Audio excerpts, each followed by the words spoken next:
You have lain awake at night knowing you wasted another day, yet you still cannot explain why you keep repeating the same patterns. The room is silent, your phone is glowing beside you, and your mind keeps replaying missed chances, old fears, and the feeling that something inside you has gone quiet. By the end of this audiobook, you will understand how your attention, beliefs, fear, and subconscious patterns may be blocking the awareness you are searching for, and you will have simple practices to become more still, focused, and clear. But before you can change what happens within you, you must first recognize the hidden part of yourself you stopped listening to, and the reason your inner signal became so difficult to hear. Chapter 1. You have forgotten a hidden part of yourself. You wake up before the alarm, but you do not feel rested.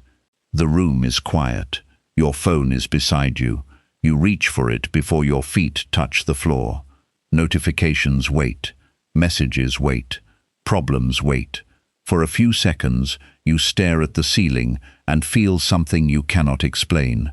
Nothing is seriously wrong at this exact moment, yet you feel disconnected from yourself. You have goals. You have responsibilities. You have tried to improve your life. Still, something inside feels distant. You wonder when you became so busy surviving that you stopped listening to the part of you that once felt clear. That feeling is more common than you may think. It does not always mean that something is broken. Sometimes it means that something important has been buried under years of noise. Your mind has learned to focus on what demands immediate attention: bills, work, family, social pressure, fear, comparison, notifications, expectations. Slowly, the deeper signals inside you become harder to notice. Your brain is built to protect you. It constantly filters information. It decides what deserves your attention and what can remain in the background. When the same thoughts appear again and again, they become familiar. Familiar thoughts require less effort. That is useful when you need to perform a routine task, but it can also keep you trapped in old patterns. If you repeatedly tell yourself that you are behind, your mind begins searching for evidence that you are behind. If you expect rejection, you notice small signs of rejection. If you believe you are not capable, your attention becomes selective. You remember the failures more easily than the moments when you succeeded. This is one reason the subconscious matters so much. Much of your daily behavior happens without deliberate thought. You wake up, reach for the phone, respond to certain people, worry about certain outcomes, and repeat familiar habits before you stop to ask whether those habits still serve you. There is also a deeper question that has fascinated spiritual traditions for centuries. What if human awareness is more than the stream of thoughts passing through the mind? What if there is a quieter level of attention that becomes noticeable only when the constant mental noise begins to settle? Ancient spiritual writings often use symbolic language to describe hidden knowledge, inner perception, and changes in consciousness.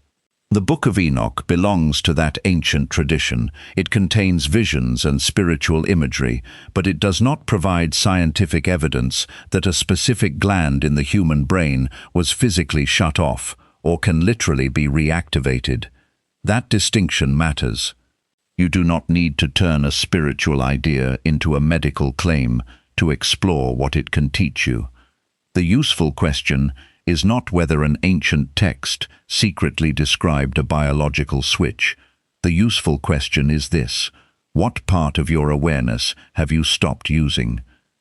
You may have forgotten how to sit quietly without reaching for stimulation. You may have forgotten how to notice your own thoughts without obeying them. You may have forgotten what you actually want because you became too focused on what everyone else expected from you. That forgotten part of yourself is not necessarily mystical. Sometimes it is your ability to pause. Sometimes it is your intuition. Sometimes it is your capacity to notice a thought before it becomes an action. Sometimes it is the quiet feeling that tells you, "This is not right for me anymore." Your attention is powerful because whatever receives your attention repeatedly gains influence over your inner world. This does not mean that thoughts magically control the universe. It means your attention affects what you notice, what you practice, what you believe, and eventually how you behave. That is where psychology and spirituality can meet without conflict. Your subconscious stores patterns, your conscious mind can examine them, your behavior can reinforce them or change them, and your spiritual practice can give you a sense of meaning while you do the work. The unseen force, then, may not need to be understood as some mysterious power controlling every event. You can think of it more simply.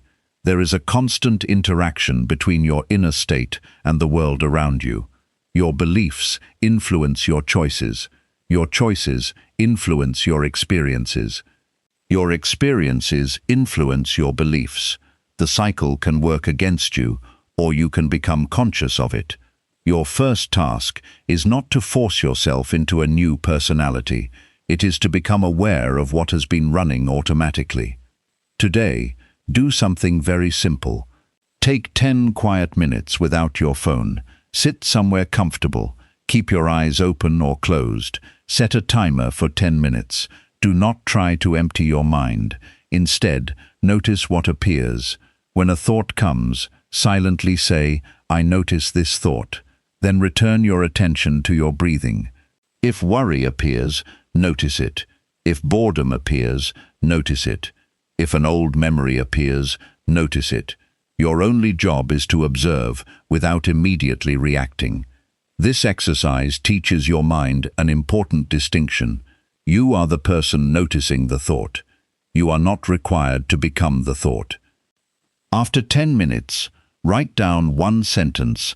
The thought that appeared most often was, do not analyze it for 20 minutes. Do not judge yourself. Simply record it. You are collecting information about your inner pattern. Tomorrow, repeat the same 10-minute practice. But add one question at the end. What is this thought trying to protect me from? Write the first honest answer that comes to you. Maybe it is failure, maybe embarrassment, maybe uncertainty, maybe losing control. You are not trying to eliminate the fear. You are learning its purpose. Then choose one small action that does not obey that fear. If you fear being judged, speak honestly in one conversation. If you fear starting, work on one task for 15 minutes. If you fear uncertainty, make one decision without asking 5 people for approval. Keep the action small. Your subconscious learns through repeated experience. A single dramatic moment may inspire you, but consistent behavior teaches your nervous system something new. This week, create one daily period of deliberate silence. Keep it between 10 and 15 minutes. Use the same place if possible. No music, no phone, no scrolling. Sit, breathe, and observe. At the end, write 3 things. What did I feel? What did I avoid? What do I know now that I did not notice before? Do not expect visions. Do not wait for a supernatural sign. Do not measure your progress by how peaceful you feel. Some days will be uncomfortable. That is normal. The purpose is attention. When attention becomes stronger, you begin noticing patterns that were previously hidden. You may notice that certain conversations always leave you drained. You may notice that you delay important work whenever success becomes possible. You may notice that you seek approval before trusting your own judgment. These discoveries can feel uncomfortable because awareness removes the excuse of not knowing. A young man named Daniel once tried something similar. He felt stuck in his work and kept saying that he needed a completely different life. Every evening he watched motivational videos. Every morning he made plans. Nothing changed. He started sitting quietly for 10 minutes each morning. During the first week, he noticed one thought returning again and again. If I try seriously and fail, everyone will know I was never good enough. That sentence changed the way he understood his procrastination. He had not been lazy in the simple way he believed. He had been protecting his self-image. By avoiding the task, he could avoid the possibility of failure. So he changed one thing. Each morning, before checking his phone, he worked for 15 minutes on the project he had been avoiding. He did not demand a perfect result. He only kept the appointment with himself. After several weeks, the external world had not magically transformed, but Daniel had. He trusted himself more. His attention was less scattered. He stopped waiting for motivation before acting. His frequency, if you want to use that spiritual language, had changed because his daily state had changed. This is where your forgotten awareness begins to return. You do not need to believe that a hidden gland was physically turned off. You do not need to chase secret formulas. You need to become honest about what you have allowed to operate automatically. There will be things you cannot control, other people's opinions, the timing of certain events, unexpected losses, delays, rejection, the decisions of people around you. Trying to control these things consumes the same attention you need to change what is actually yours to change. Your thoughts are yours to examine. Your habits are yours to practice. Your attention is yours to direct. Your response is yours to choose. This is also where detachment becomes important. Detachment does not mean giving up. It means doing your part without demanding that reality obey your exact timetable. You take the action. You stay disciplined. You allow the result to develop in its own time. The universe does not need to give you a sign every morning. Sometimes the sign is simply your growing clarity. Sometimes alignment looks like realizing that an old choice no longer feels right. Sometimes the strongest signal is the quiet decision to stop repeating what has already harmed your peace.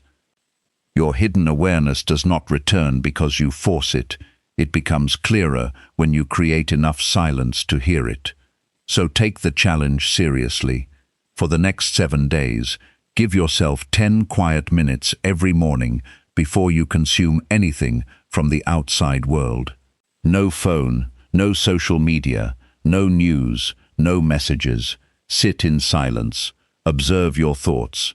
Write one honest sentence afterward. And each day, take one small action that your old fear would have avoided. Do not look for a dramatic transformation. Look for a clearer signal. At the end of 7 days, ask yourself one question and answer it without trying to sound wise, spiritual, or positive. What part of myself have I been ignoring? Then have the courage to listen to the answer. Chapter 2: The Signal Behind Your Silent Inner Awareness. There is a moment that happens quietly in your life.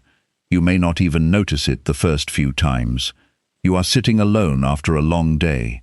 The room is finally quiet. Nobody needs anything from you. Your phone is within reach, but for once you do not touch it, and in that silence, something inside you becomes noticeable. It may be a thought you have been avoiding. It may be a feeling you cannot explain. It may be a simple sense that something in your life needs to change. Then the mind begins talking. You remember tomorrow's responsibilities. You think about money. You replay an awkward conversation. You wonder what someone thinks about you. You start planning what you will do next. The quiet disappears. This happens because your mind is trained to respond to stimulation. It looks for problems to solve. It searches for threats. It predicts what might happen next. That ability keeps you functioning in a complicated world, but it can also make subtle awareness difficult to hear. Your inner signal is rarely the loudest voice. Fear is loud. Urgency is loud. Anger is loud. Comparison is loud. Your deeper awareness is often much quieter. That does not automatically make every quiet thought true. This is important. Intuition is not the same as every feeling you experience. Anxiety can feel like intuition. Desire can disguise itself as certainty. Fear can pretend to be wisdom. The skill is learning the difference. You develop that skill through observation. When you constantly react to every thought, you never learn where those thoughts come from. You simply follow them. A thought appears, you believe it. A feeling appears, you obey it. A fear appears, you change direction. But when you become still, you can begin asking a different question. Is this a signal, or is this a pattern? That one question can change the way you experience your own mind. A signal gives information. A pattern repeats automatically. A signal may tell you that something deserves attention. A pattern may simply be an old response that has become familiar. Suppose you receive a message from someone and immediately feel rejected because they have not replied. Your mind starts creating a story. They are ignoring you. They are angry. You did something wrong. They no longer respect you. But what do you actually know? You know that there has been no reply. Everything else may be interpretation. This is how the subconscious can work against you without meaning to. It uses old experiences to predict new ones. If you have been rejected before, your mind becomes more sensitive to possible rejection. It tries to protect you by preparing you early. The problem is that protection can become limitation. You may avoid people before they can reject you. You may avoid opportunities because you expect failure. You may stay in familiar situations because uncertainty feels dangerous. The mind says, I am protecting you, but your life becomes smaller. Your awareness must become stronger than the automatic pattern. This does not mean fighting your mind. Fighting your thoughts often gives them more attention. Instead, you learn to observe them without immediately accepting their instructions. There is a quiet space between noticing a thought and acting on it. That space is where your freedom begins. Ancient spiritual traditions often describe this kind of awareness as an inner light, a hidden signal, or a deeper knowing. These descriptions can be meaningful without requiring you to treat them as scientific facts. You can think of the signal as your capacity to notice what is happening inside you before the automatic mind takes control. The universe may still feel mysterious to you. You may believe that life carries patterns and timing that cannot be fully explained. You may notice coincidences that seem meaningful. You may feel drawn toward certain people, ideas, or opportunities. Hold those experiences gently. You do not have to label every coincidence as a divine message. You also do not have to dismiss every meaningful feeling. Discernment is the middle path. When something feels important, slow down, observe it. Ask what evidence supports it. Ask what fear might be influencing you. Ask whether the feeling remains after you have rested and become calm. A true inner signal does not usually require panic. Panic demands immediate action. Awareness can wait. This distinction is powerful. If you receive an exciting opportunity, you do not have to decide because you are afraid you will lose it. If someone pressures you to make a decision immediately, you can pause. If your emotions are intense, you can allow them to settle before choosing. Your nervous system needs time to become clear. This is why stillness is not weakness. Stillness is training. Every time you sit quietly and observe your thoughts, you strengthen your ability to recognize what is happening within you. Today, practice one simple exercise. Find a quiet place for 10 minutes. Sit comfortably. Put your phone somewhere you cannot easily reach it. Set a timer. Close your eyes if that feels comfortable. For the first 3 minutes, pay attention only to your breathing. Do not change your breathing. Just notice it. Then spend the next 4 minutes noticing thoughts as they appear. Do not follow them. Give each one a simple label. Planning, remembering, worrying, judging, wanting. Then return to your breathing. During the final 3 minutes, ask yourself quietly, what have I been avoiding noticing? Do not force an answer. If nothing comes, that is fine. If something appears, write it down afterward. The goal is not to produce a mystical experience. The goal is to become familiar with your own inner environment. Tomorrow, take this practice one step further. Choose one decision you have been postponing. It does not need to be a life-changing decision. It could be a conversation you need to have, a task you need to begin, a habit you need to stop. Write 2 sentences. The first is, "My fear says." The second is, "My deeper awareness says." Be honest. Your fear might say, "If I start, I might fail." Your deeper awareness might say, "Start anyway." Your fear might say, "They may not understand me." Your deeper awareness might say, "Speak respectfully and tell the truth." Your fear might say, "Wait until you feel ready." Your deeper awareness might say, "You have waited long enough." You are not trying to make the second sentence positive. You are trying to make it honest. This week, begin tracking what happens after you listen to different inner voices. Keep a small notebook. Whenever you make an important decision, write down what you felt before acting. Then, later that day or the next day, write down what happened. Over time, you will notice patterns. You may discover that anxiety often tells you to rush. You may discover that clarity often appears after sleep. You may notice that certain choices feel peaceful even when they are difficult. This is how discernment develops, not through guessing, through experience. A woman named Maya once struggled with this distinction. She had been offered a new position at work. The salary was higher. The title sounded impressive. Everyone around her told her to accept it. But something felt wrong. At first, she assumed it was intuition. Then she questioned herself. Maybe she was simply afraid of change. Instead of immediately accepting or rejecting the offer, she gave herself 3 days. Each evening, she sat quietly for 15 minutes. She wrote down what she feared and what she wanted. She discovered something unexpected. She was not afraid of the new job. She was afraid of disappointing people if she refused it. That was different. Once she understood the fear, the decision became clearer. She asked more questions about the role.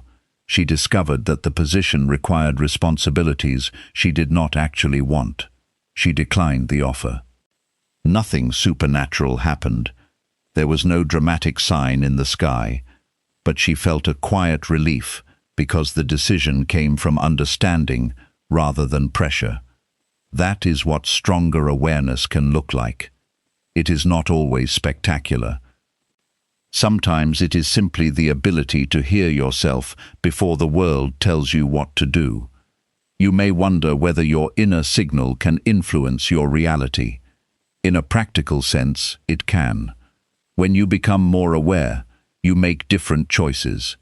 Different choices create different habits. Different habits change your results. If your old pattern tells you to stay silent, awareness may help you speak. If your old pattern tells you to procrastinate, awareness may help you begin. If your old pattern tells you to chase approval, awareness may help you stand on your own values. Your external life can change because your internal decision-making changes. This is one reason the language of frequency can be useful when used carefully.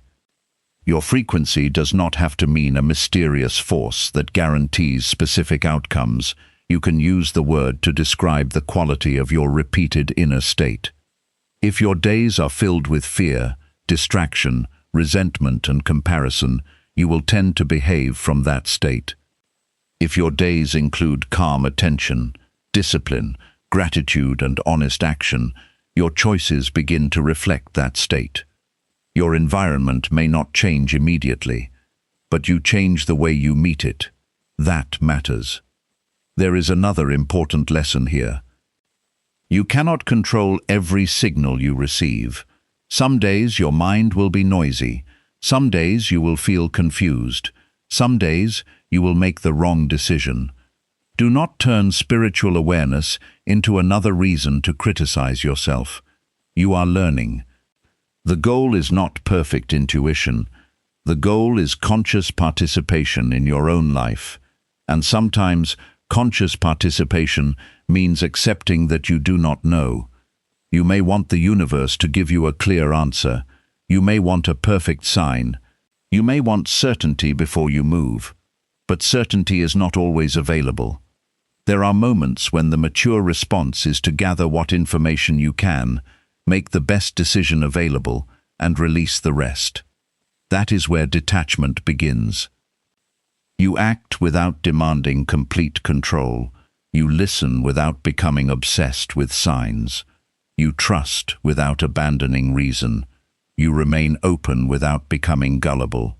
This balance protects your awareness. Because the moment you believe every coincidence is a message, you stop thinking clearly. And the moment you dismiss every inner feeling as meaningless, you stop listening to yourself. You need both discernment and openness. Tonight, before you sleep, put your phone away for 15 minutes. Sit in silence. Ask yourself one question. What has my attention been trying to tell me? Do not search for an extraordinary answer. Notice the ordinary one. Maybe you need rest. Maybe you need to apologize. Maybe you need to begin something you have delayed. Maybe you need to stop chasing something that no longer belongs in your life. Maybe you simply need to spend less time listening to everyone else. Whatever appears, do not promise yourself a complete transformation overnight. Choose one small response. Then tomorrow, act on it. This is how you strengthen your signal. Not by waiting for a miracle, not by chasing hidden secrets, not by forcing yourself to believe something, by becoming quiet enough to notice, strong enough to question, disciplined enough to act, and peaceful enough to accept what you cannot control. Your mind will continue producing noise. The world will continue demanding your attention. People will continue telling you who they think you should become. But you can choose to pause before you respond. You can choose to listen. And for the next 7 days, every morning before you touch your phone, sit in silence for 10 minutes and ask yourself one question. What is true for me right now? Do not answer with what sounds impressive.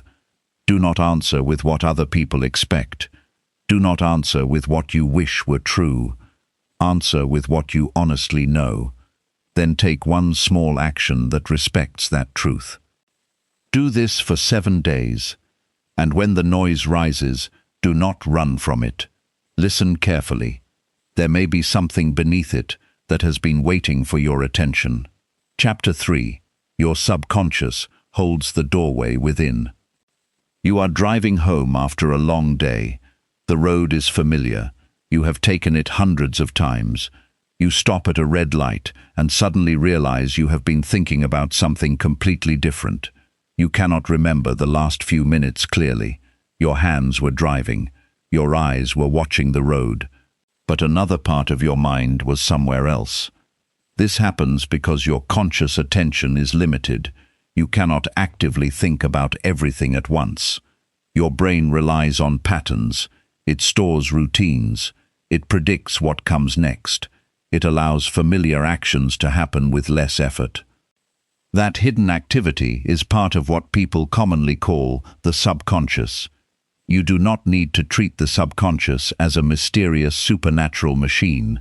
It is enough to understand that much of your behavior, memory, emotional response, and learned expectation operates outside your immediate awareness. And this hidden layer can shape your life more than you realize. You may consciously say that you want success, while unconsciously avoiding situations where you might be judged. You may say that you want peace, while repeatedly checking things that make you anxious. You may say that you want a new beginning, while protecting the habits that keep you in the old one. This is why wanting something is not always enough. Your conscious mind can choose a destination. Your deeper patterns influence whether you keep moving toward it. Consider a simple example. You decide that you will wake up early every morning. The first morning goes well. The second morning becomes difficult. By the fourth morning, your old routine starts pulling you back. You are not necessarily weak. Your brain has learned a pattern. For years, your body may have associated the morning with staying in bed, checking your phone, and delaying the beginning of the day. That pattern became familiar. Familiarity feels safe because the brain spends less effort predicting what will happen. Changing it requires repetition. This is where your subconscious can become an ally instead of an obstacle. You do not change deep patterns by arguing with them once. You change them by giving your brain repeated experiences of a different response. That is why small actions matter. A person who tries to completely transform their life in one night often creates too much pressure. Pressure creates resistance. Resistance creates exhaustion. Exhaustion often leads back to the old pattern. A smaller change can be repeated, and repetition is powerful. If you consistently wake at the same time, prepare your clothes the night before, place your phone away from the bed, and begin one simple task immediately, your brain receives a new sequence. Over time, the sequence becomes more familiar. This is practical psychology. But there is also a spiritual dimension worth exploring. Many spiritual traditions suggest that the outer life reflects the inner life. This does not mean every event is caused by your thoughts. Life contains randomness. Other people have free will. Circumstances exist beyond your control. But your inner patterns influence what you notice, what you choose, what you tolerate, and what you repeat. That can dramatically change your experience of reality.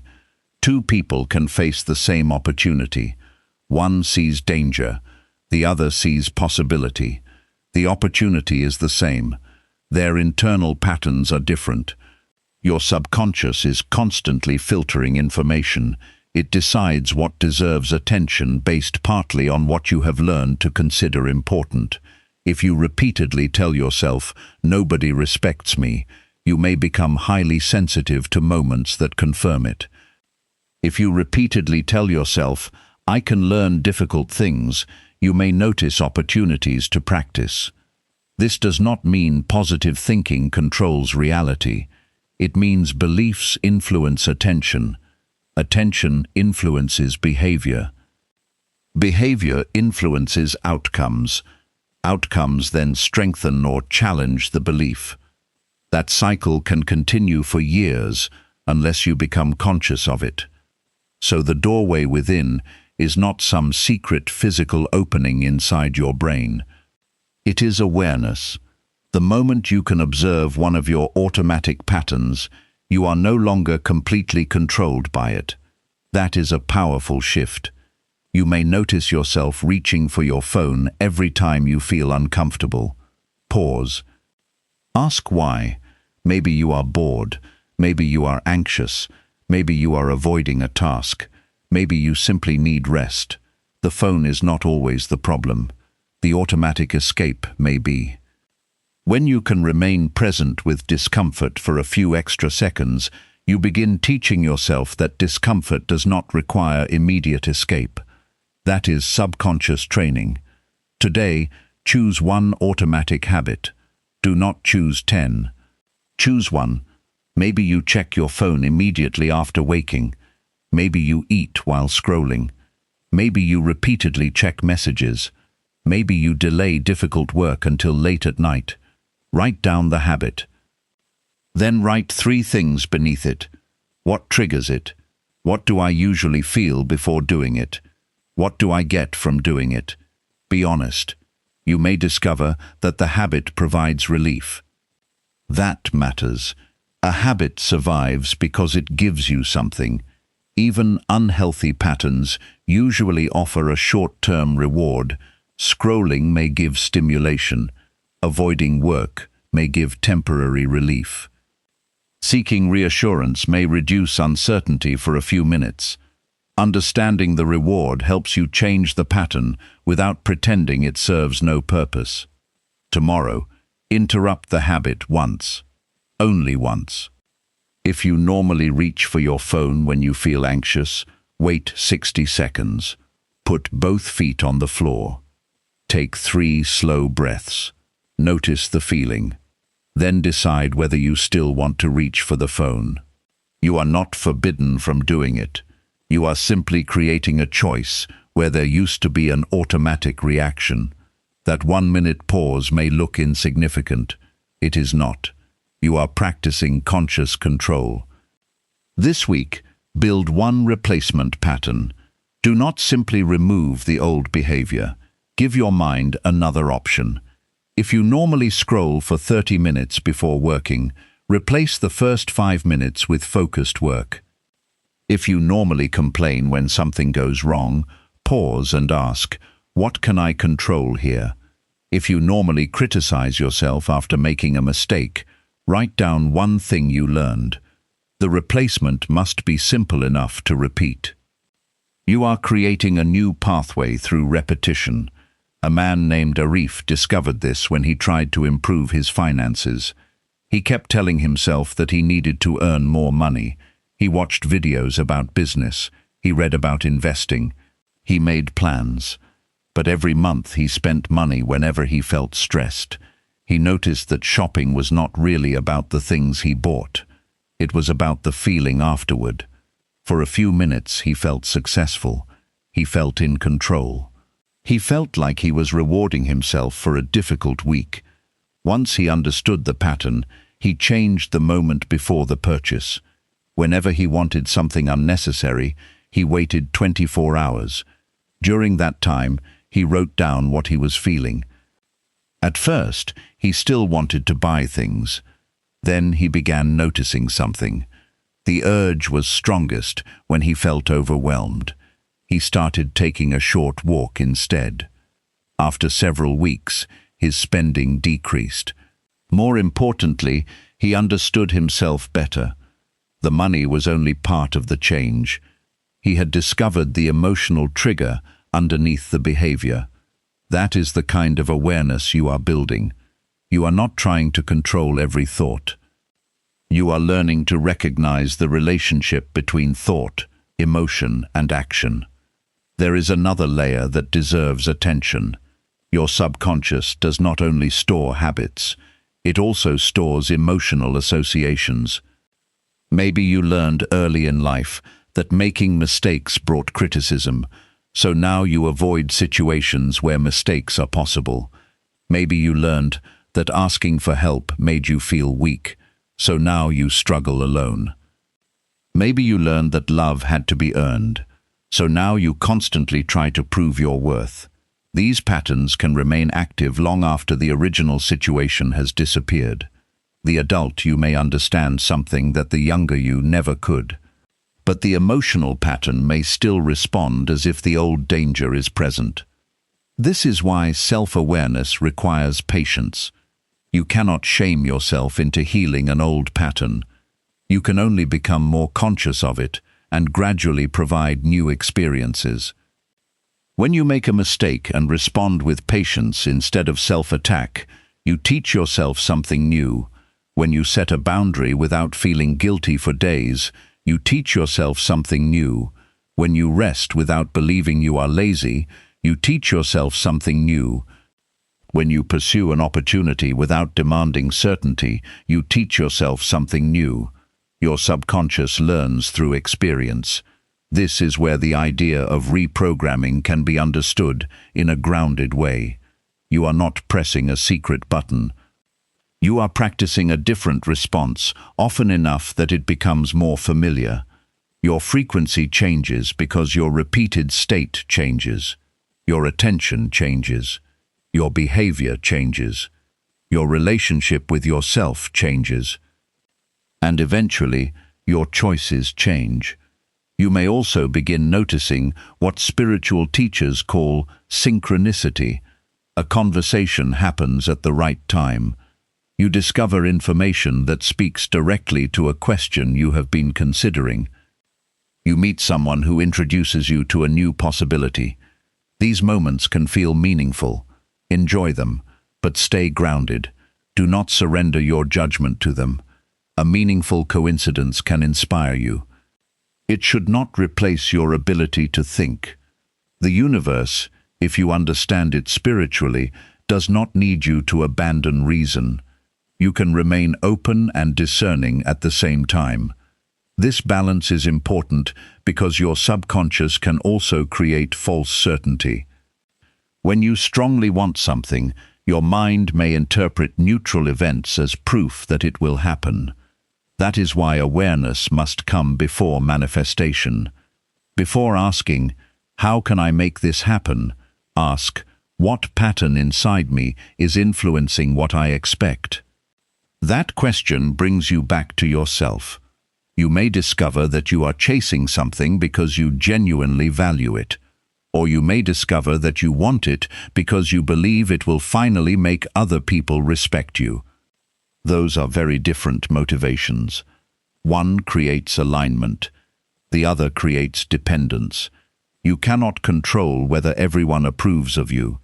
You can control whether your choices are consistent with your values.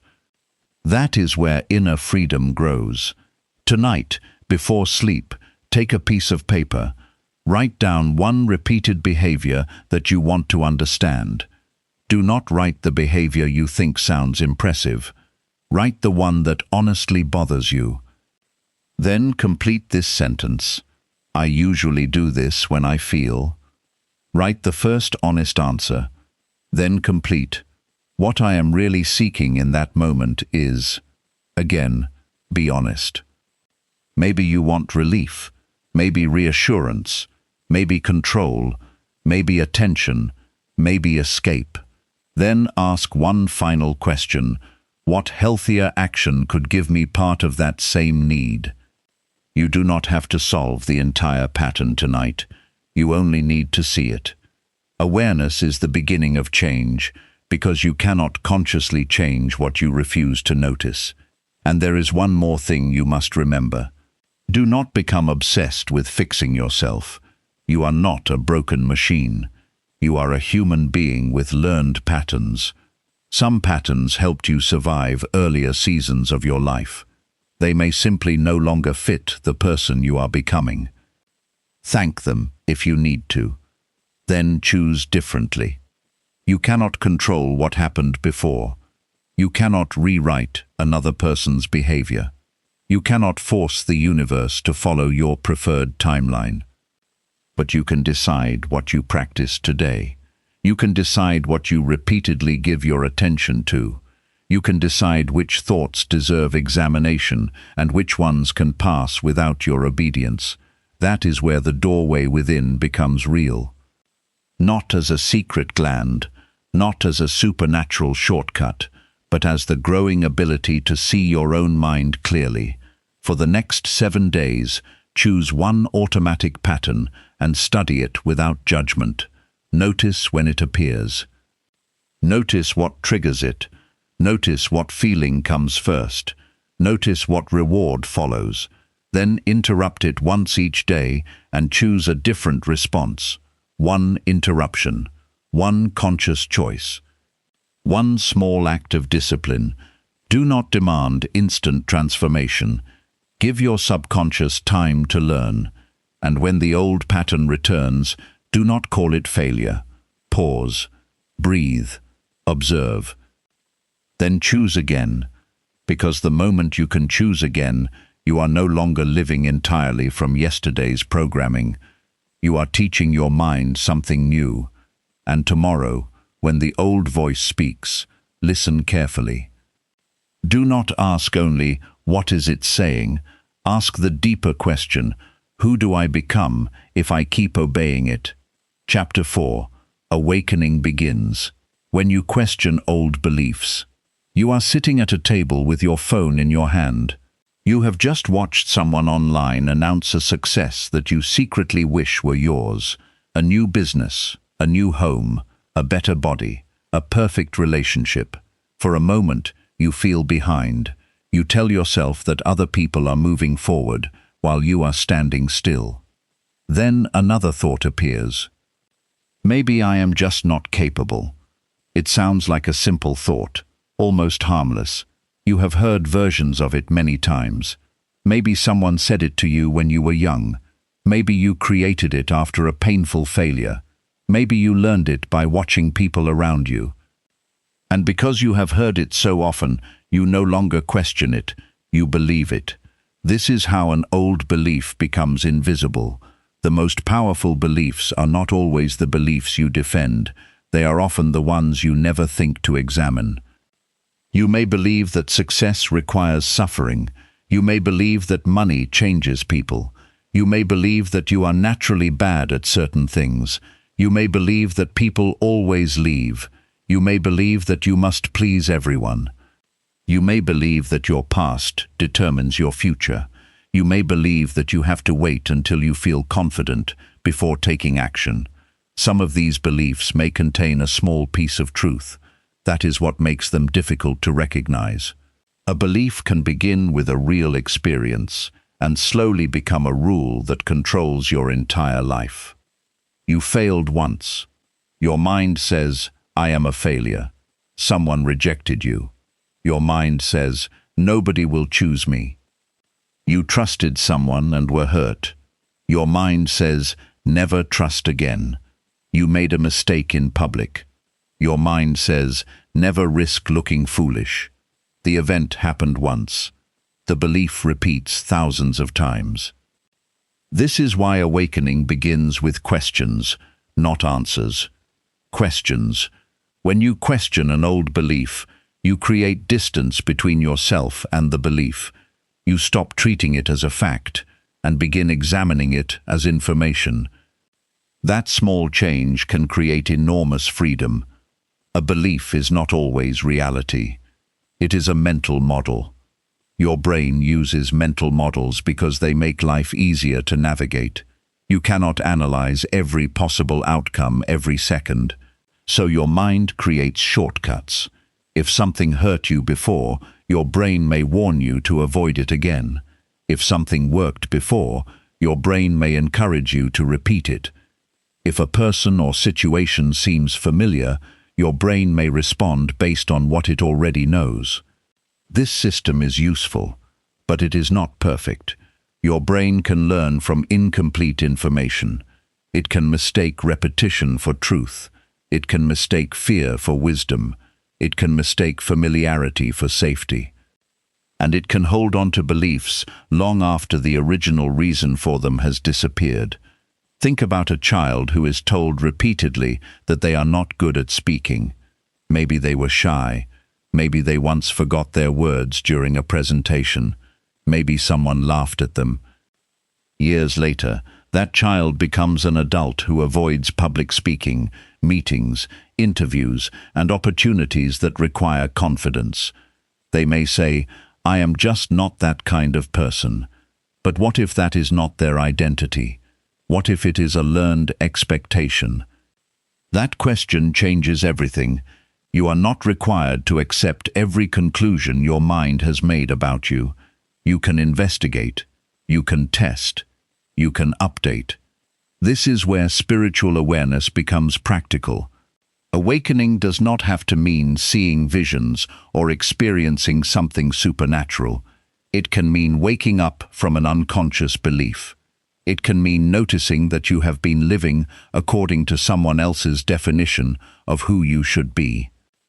It can mean realizing that a fear you treated as a warning was actually an old memory asking for protection. It can mean recognizing that the universe is not necessarily rejecting you simply because one plan did not work. Sometimes a closed door is simply a closed door. Sometimes you need to try again. Sometimes you need to change direction. Sometimes you need to accept that something is outside your control. Awareness gives you the ability to tell the difference. Start today with one belief.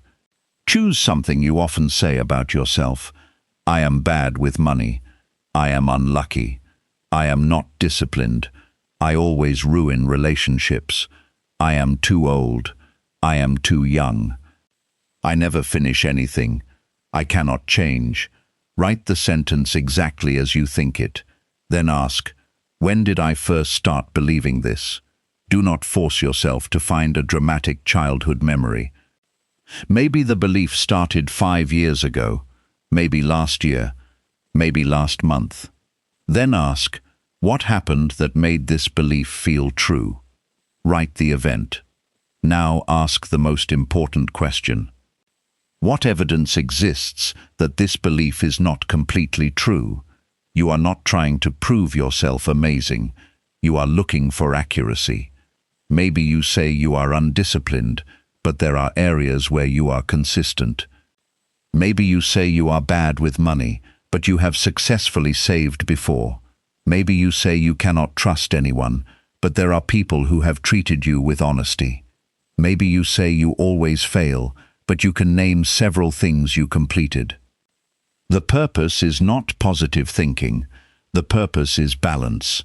Your mind may have created a conclusion that is much larger than the original event. Tomorrow, choose one belief and test it in real life. If you believe you are bad at something, spend 15 minutes practicing it. If you believe you cannot speak confidently, record yourself speaking for 2 minutes. If you believe you never finish things, choose one tiny task and complete it without switching to something else. If you believe people will reject you, have one honest conversation without trying to control the other person's reaction. You are gathering new evidence. That is important because beliefs are often maintained by repetition. You cannot always think your way out of a belief. Sometimes you need an experience that contradicts it. You need to see yourself behaving differently. You need to experience a different outcome. You need to prove to your own nervous system that another possibility exists. This is why action matters more than affirmations alone. An affirmation can direct attention. Action provides evidence. Both can work together. If you tell yourself, I can become more disciplined, and then complete one small task, despite not feeling motivated, your brain receives a real example. If you repeat that behavior, the example becomes a pattern. The pattern becomes familiar. The familiar behavior becomes easier to repeat. That is how identity begins to shift. This week, create a belief audit. Take 1 page. Divide it into 3 simple questions. What do I believe? Where did I learn it? Is it still helping me? Do not judge the belief. Study it. Some beliefs will be useful. Keep them. Some will be outdated. Question them. Some will be completely false. Release them slowly through new evidence. And some beliefs will be partly true but applied too broadly. Those require refinement. For example, people cannot always be trusted may be reasonable. People cannot be trusted is very different. The first is discernment. The second can become isolation. Money requires responsibility, can be useful. Money always causes problems, can create fear. Failure teaches me, can encourage growth. Failure proves I am worthless, can destroy action. Small changes in language can reveal large differences in belief. Pay attention to words like always, never, everyone, nobody, impossible, and guaranteed. These words often signal that your mind has turned a complex reality into a rigid rule. Reality is usually more flexible. People change. Circumstances change. You change. Your beliefs must be allowed to change too. A woman named Sarah discovered this when she started applying for new jobs. She had been rejected several times and eventually created a belief that she was simply not impressive enough. Every time she opened a job listing, she searched for reasons she was not qualified. She saw the requirements she lacked. She ignored the skills she had. She would close the page before applying. Then she wrote down her belief. I am not qualified enough to get a better job. She traced it back to several rejected applications, but then she noticed something. She had applied to positions without tailoring her applications. She had not practiced interviews. She had rarely asked anyone to review her resume.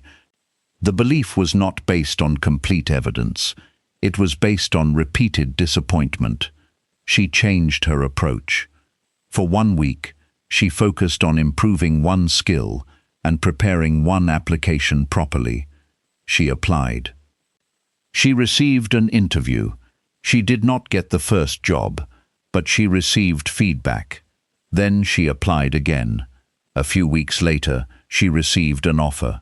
The important shift was not simply getting the job. It was realizing that her old belief had prevented her from collecting new evidence. She had been using past outcomes to predict future possibilities. Once she questioned the belief, she began participating differently. That is awakening in a practical sense. You become aware of the story running underneath your behavior. Then you decide whether the story deserves to continue. There is another type of belief that can be even more powerful. The belief that you need certainty before you act. This belief can keep you waiting for years. You may say, "I will start when I know this is the right decision." But sometimes you cannot know. You can research. You can prepare. You can seek wise advice. You can pray or meditate if that gives you clarity. Then eventually, you must choose. The universe does not always hand you a perfect sign. Life often requires movement before certainty. This does not mean acting recklessly. It means accepting that some uncertainty is unavoidable.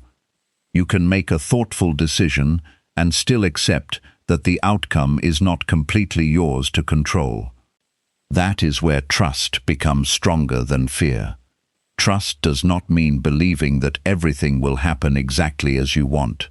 Trust means believing that you can respond to what happens. If the plan works, you respond.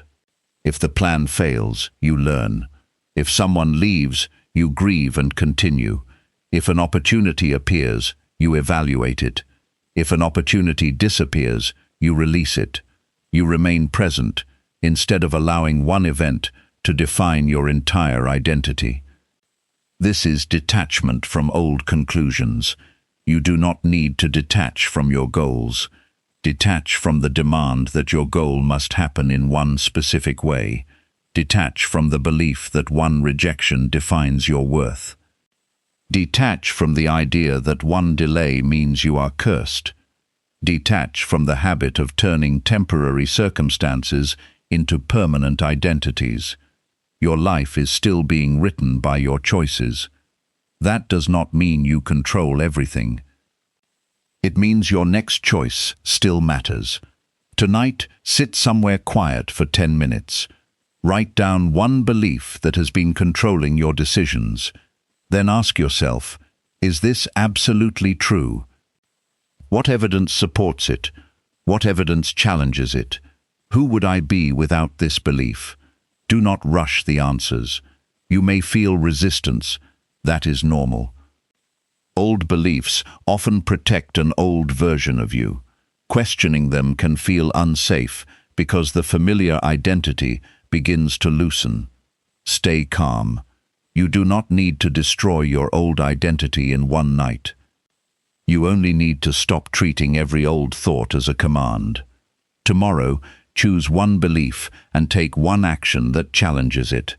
Not a huge action, a real one. If you believe you are incapable, practice. If you believe you are invisible, speak. If you believe you cannot change, change one small habit. If you believe you are always alone, reach out to someone you trust. Let experience teach your mind something new. For the next 7 days, watch your language. Whenever you hear yourself say, "I always," or "I never," stop. Ask yourself whether the statement is truly accurate. Then replace it with something more honest.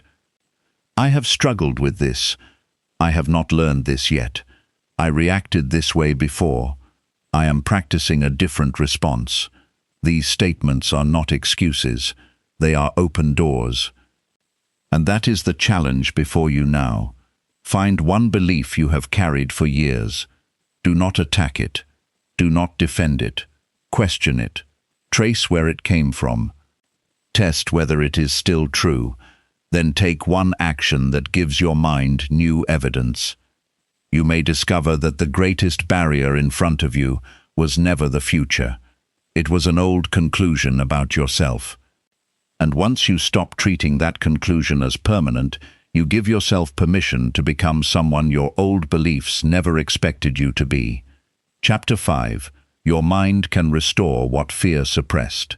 You are standing outside a door you have wanted to open for a long time. Your hand is close to the handle. You have thought about this moment many times. You know what you want to say. You know what you need to do. Yet your body becomes tense. Your chest feels tight. Your mind suddenly gives you 10 reasons to wait. You tell yourself that tomorrow will be better. You tell yourself that you need more information. You tell yourself that you are not ready. Then you walk away. Later, when you are alone, you wonder why you keep doing this. You wanted the opportunity. You asked for change. You even prayed for clarity. But when the moment arrived, fear took control. This is how fear can suppress parts of your life without completely destroying them. Your desire may still be there. Your ability may still be there. Your curiosity may still be there, but fear can place all of them behind hesitation. Fear is not always an enemy. It is a protective system. Your brain is designed to detect possible danger and prepare your body to respond. Your heart rate can increase. Your muscles can tense. Your attention becomes focused. Your mind searches for ways to avoid harm. That system is useful when danger is real. But your brain does not always distinguish between physical danger and emotional discomfort. A difficult conversation can trigger fear. A job interview can trigger fear. Starting a business can trigger fear. Being visible can trigger fear. Even receiving something good can trigger fear if you are afraid of losing it. Your body may react as if something dangerous is happening when the actual risk is simply uncertainty. This is why you sometimes know what to do, but still cannot make yourself do it. Your conscious mind says, "This is an opportunity." Your nervous system says, "This is unfamiliar," and the unfamiliar can feel unsafe. The important thing is not to become angry with yourself. Fear is trying to protect you. The question is whether its protection is still appropriate. Maybe you learned years ago that speaking honestly led to conflict, so now you remain silent. Maybe you learned that failure brought humiliation, so now you avoid challenges. Maybe you experienced betrayal, so now you keep everyone at a distance. Maybe you were criticized whenever you expressed yourself, so now you constantly edit your personality around other people. The original situation may be gone, but the learned response can remain. This is what fear can suppress. It can suppress expression. It can suppress curiosity. It can suppress risk-taking. It can suppress connection. It can suppress your willingness to trust yourself. But suppression is not the same as permanent loss. The ability can still be developed. The confidence can return. The habit can change. The mind can learn that the present is not the past. This is one of the most important things you can understand about your own behavior. You do not have to feel fearless before you act. You can act while feeling fear. That is how your brain learns a new lesson. If you always wait for fear to disappear, fear becomes the person making your decisions. But if you take a small, safe action while fear is present, you teach yourself something different. I can feel this and still move. That is powerful. Your goal is not to force yourself into situations that are genuinely dangerous. Discernment matters. You should not ignore real warning signs simply because you want to be spiritually brave. The goal is to distinguish danger from discomfort. Danger requires protection. Discomfort often requires practice. Today, choose one area where fear has been controlling your behavior. Do not choose your biggest fear. Choose a manageable one. Maybe you avoid making phone calls. Maybe you avoid asking questions. Maybe you avoid speaking in meetings. Maybe you avoid exercising because you are embarrassed about your current condition. Maybe you keep postponing a project because you are afraid the result will not be good enough. Write the fear down. Then write, "What am I afraid will happen?" Be specific. Do not write something bad. Write the actual prediction. They will laugh at me. I will fail. They will reject me. I will look inexperienced. I will disappoint someone. Once you name the prediction, you can examine it. Ask, how likely is this? What would I do if it happened? What part of this situation can I control? Those questions reduce the mystery surrounding fear. Fear grows when everything feels undefined. Clarity gives your mind a plan. Tomorrow, take one small action that challenges the fear. If you are afraid of speaking, say one sentence in a meeting. If you are afraid of starting, work for 10 minutes. If you are afraid of rejection, make one respectful request. If you are afraid of being judged, share one honest opinion.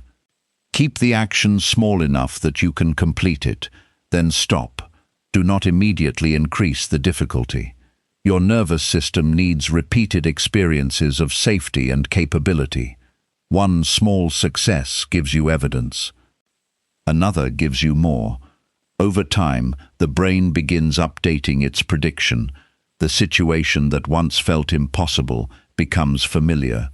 This is how confidence is often created, not by waiting until you believe in yourself, by collecting evidence that you can handle what you once avoided.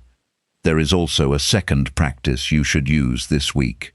Each evening, write down one moment when fear appeared and one moment when you responded differently. For example, I wanted to avoid the conversation, but I stayed for 5 minutes. I wanted to quit the task, but I finished the first section. I wanted to check for approval, but I trusted my decision. The point is not to celebrate every tiny thing as a massive victory. The point is to train your attention to notice progress. Your subconscious learns from what you repeatedly notice. If you only notice mistakes, your brain collects evidence of failure. If you notice effort, courage, and correction, your brain collects evidence of capability. This does not mean ignoring mistakes. It means recording the whole picture.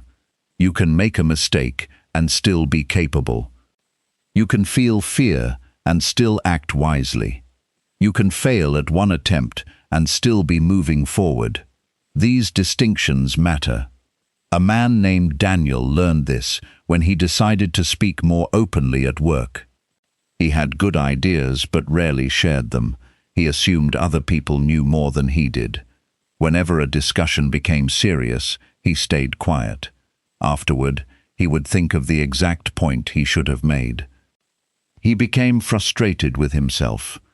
Then he realized that his real fear was not speaking. It was being wrong.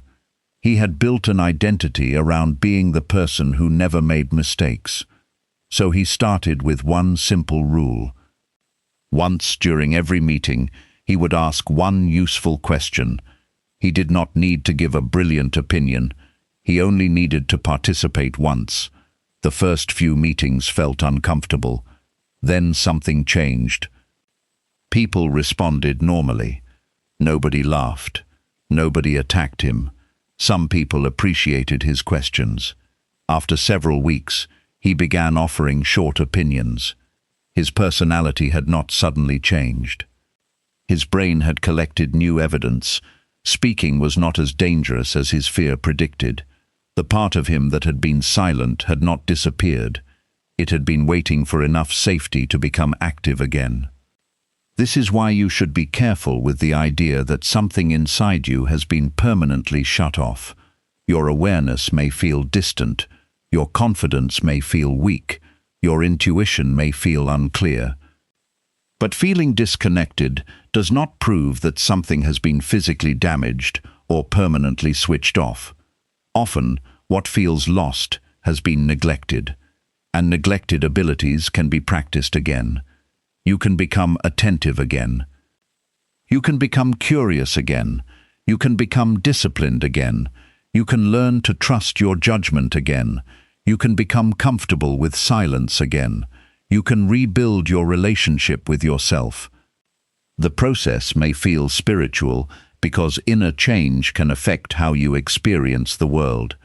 When you become less controlled by fear, you notice more. You listen more carefully.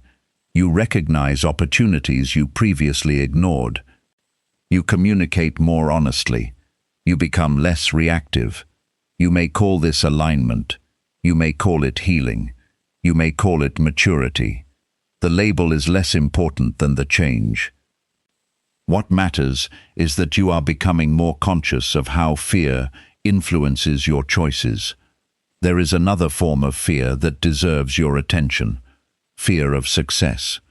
It sounds strange, but it is real. Sometimes the life you say you want would require you to become someone unfamiliar. If you become successful, people may expect more from you. If you become financially stable, you may have new responsibilities. If you become visible, you may receive criticism. If you become healthier, you may have to abandon familiar habits. If you become emotionally independent, certain relationships may change. So part of you may want the result, while another part fears what the result requires. That conflict can create self-sabotage. You delay. You overthink. You create unnecessary problems. You lose focus when progress begins.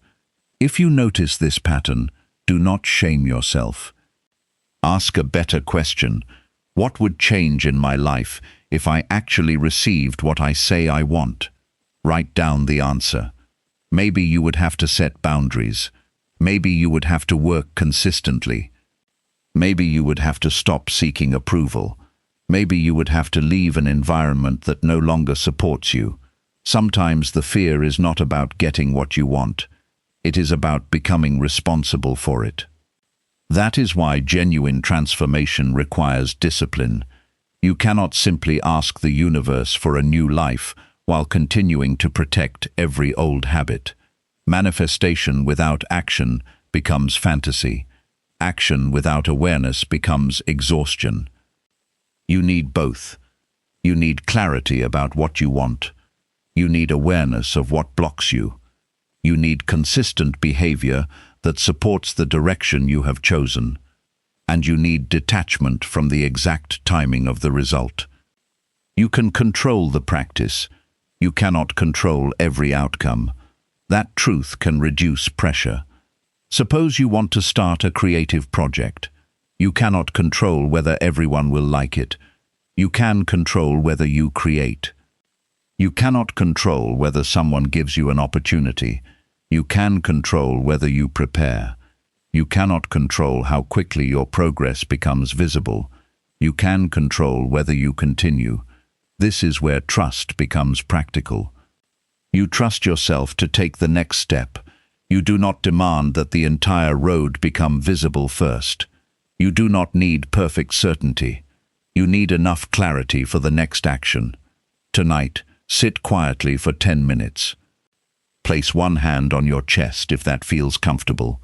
Take slow breaths. Think about one thing you have been avoiding.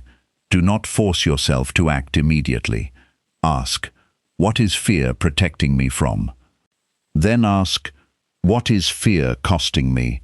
Write both answers. The first question gives you compassion. The second gives you perspective. You need both. If fear is protecting you from humiliation, you can understand it. If fear is costing you opportunities, you can challenge it. If fear is protecting you from rejection, you can respect it.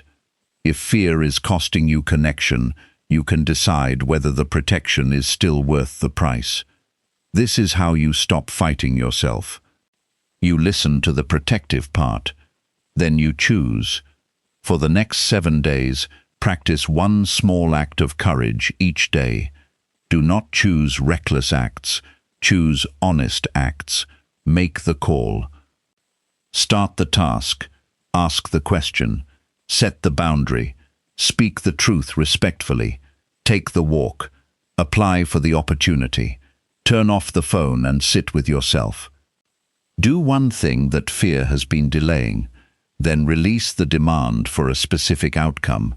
You are practicing response, not controlling reality. Some days you will feel strong. Some days you will feel uncertain. Some days you will take a step forward. Some days you may retreat. Keep observing. Keep practicing. Your subconscious is learning from the repetition. Your nervous system is learning that discomfort can be survived. Your conscious mind is learning that fear does not always deserve obedience, and your inner awareness becomes clearer because you are no longer drowning every signal in avoidance. There is no need to force an awakening. There is no need to search for supernatural proof. Start with what is already in front of you. One fear, one pattern, one small action, one honest response. That is enough for today. Tomorrow, do it again. And when fear tells you that you are not ready, do not argue with it. Thank it for trying to protect you. Then ask yourself one question. What would I do right now if I did not need fear to disappear before I moved? Whatever small answer comes, follow it. Not because you are certain, not because you know the universe will give you exactly what you want, but because you are finally teaching yourself that fear can speak without being in charge. Chapter 6. Frequency changes when your attention changes. You are walking through a crowded place, surrounded by voices, traffic, music, and movement. Your phone keeps vibrating in your pocket. You check it. One message needs an answer. Another notification pulls your attention somewhere else. You look up and notice dozens of faces around you, but your mind is already thinking about tomorrow. Then, for a brief second, you stop. You hear your own breathing. You notice the sunlight. You feel your feet touching the ground. Nothing outside has changed, but your experience has. That moment reveals something important about attention. Your reality does not consist only of what happens around you. It is also shaped by what your mind repeatedly chooses to notice. You cannot pay attention to everything. Your brain must filter. Every second, your senses receive enormous amounts of information. Sounds, movement, temperature, faces, words, memories, physical sensations. Your brain decides what deserves priority. That filtering process is one reason two people can live through the same day and remember it differently. One person notices every problem. Another notices opportunities. One person sees rejection. Another sees information. One person sees uncertainty and freezes. Another sees uncertainty and becomes curious. The external world may be similar. The internal focus is different. This is where the idea of frequency becomes useful.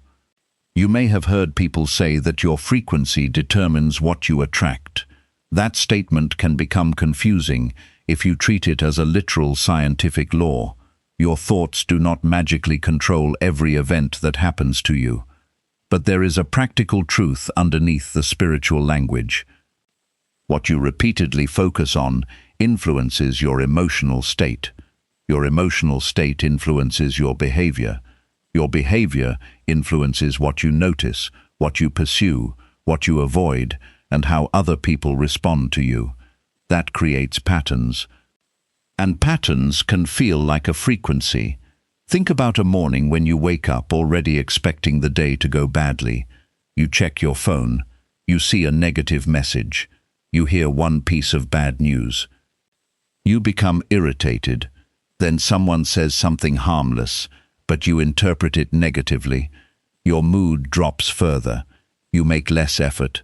You avoid something important. At night, you think, today was terrible. Maybe the day contained difficult moments, but your attention kept collecting evidence for the emotional state you had already entered. Now consider another morning. You wake up and spend 10 minutes without your phone. You breathe. You decide on one important task. You complete it. You notice the small sense of progress. Later, a problem appears. You still feel the frustration, but you respond instead of immediately reacting. The day is not perfect, but your attention is different. Your internal state is different. Your choices are different. This is how attention can change your experience, not through magic. Through repetition. Your attention is one of the most valuable resources you have. Where you place it matters. If you give most of it to comparison, comparison becomes familiar. If you give most of it to fear, fear becomes familiar. If you give most of it to gratitude, you become more sensitive to what is working. If you give most of it to learning, you begin noticing ways to improve. This does not mean you should ignore problems. Healthy attention includes reality. If something is wrong, you should notice it. If someone treats you badly, you should recognize it. If your finances need attention, you should look at them. If your health or relationships need care, you should respond. Spiritual awareness is not pretending everything is positive. It is choosing where your attention goes after you acknowledge the truth. That distinction is critical. Some people use positive thinking to avoid reality. They tell themselves everything is fine when it is not. They avoid difficult conversations. They ignore responsibilities. They wait for the universe to fix problems they need to address. That is not alignment. Alignment requires honesty. You cannot change what you refuse to see. Your attention must first be willing to look. Then it can choose what deserves your energy. Today, begin by observing your attention. Do not change anything yet. For 1 hour, notice what you naturally look at, read, listen to, and think about. Write down every major category: social media, news, work, money, relationships, fear, entertainment, learning, planning, comparison. Do not judge the list. You are simply collecting evidence. Then ask yourself one question. If my attention continues moving in these directions for the next year, what kind of person will I become? That question can be uncomfortable, but it is useful. Your future is influenced by repeated choices, and repeated choices are influenced by repeated attention. Tomorrow, create an attention boundary. Choose the first 30 minutes after waking. During those 30 minutes, do not consume social media, news, or random messages. Drink water. Wash your face. Sit quietly. Write down your most important task. Spend at least 10 minutes doing something that moves your life forward. This simple boundary changes the order of your morning. Instead of allowing the outside world to decide what deserves your attention, you decide first. That is a form of discipline, and discipline protects awareness. This week, add a second practice. Create 3 daily attention checkpoints. Set them around morning, afternoon, and evening. At each checkpoint, stop for 1 minute. Take one slow breath. Ask, what is my attention right now? Then ask, is this where I want my attention to be?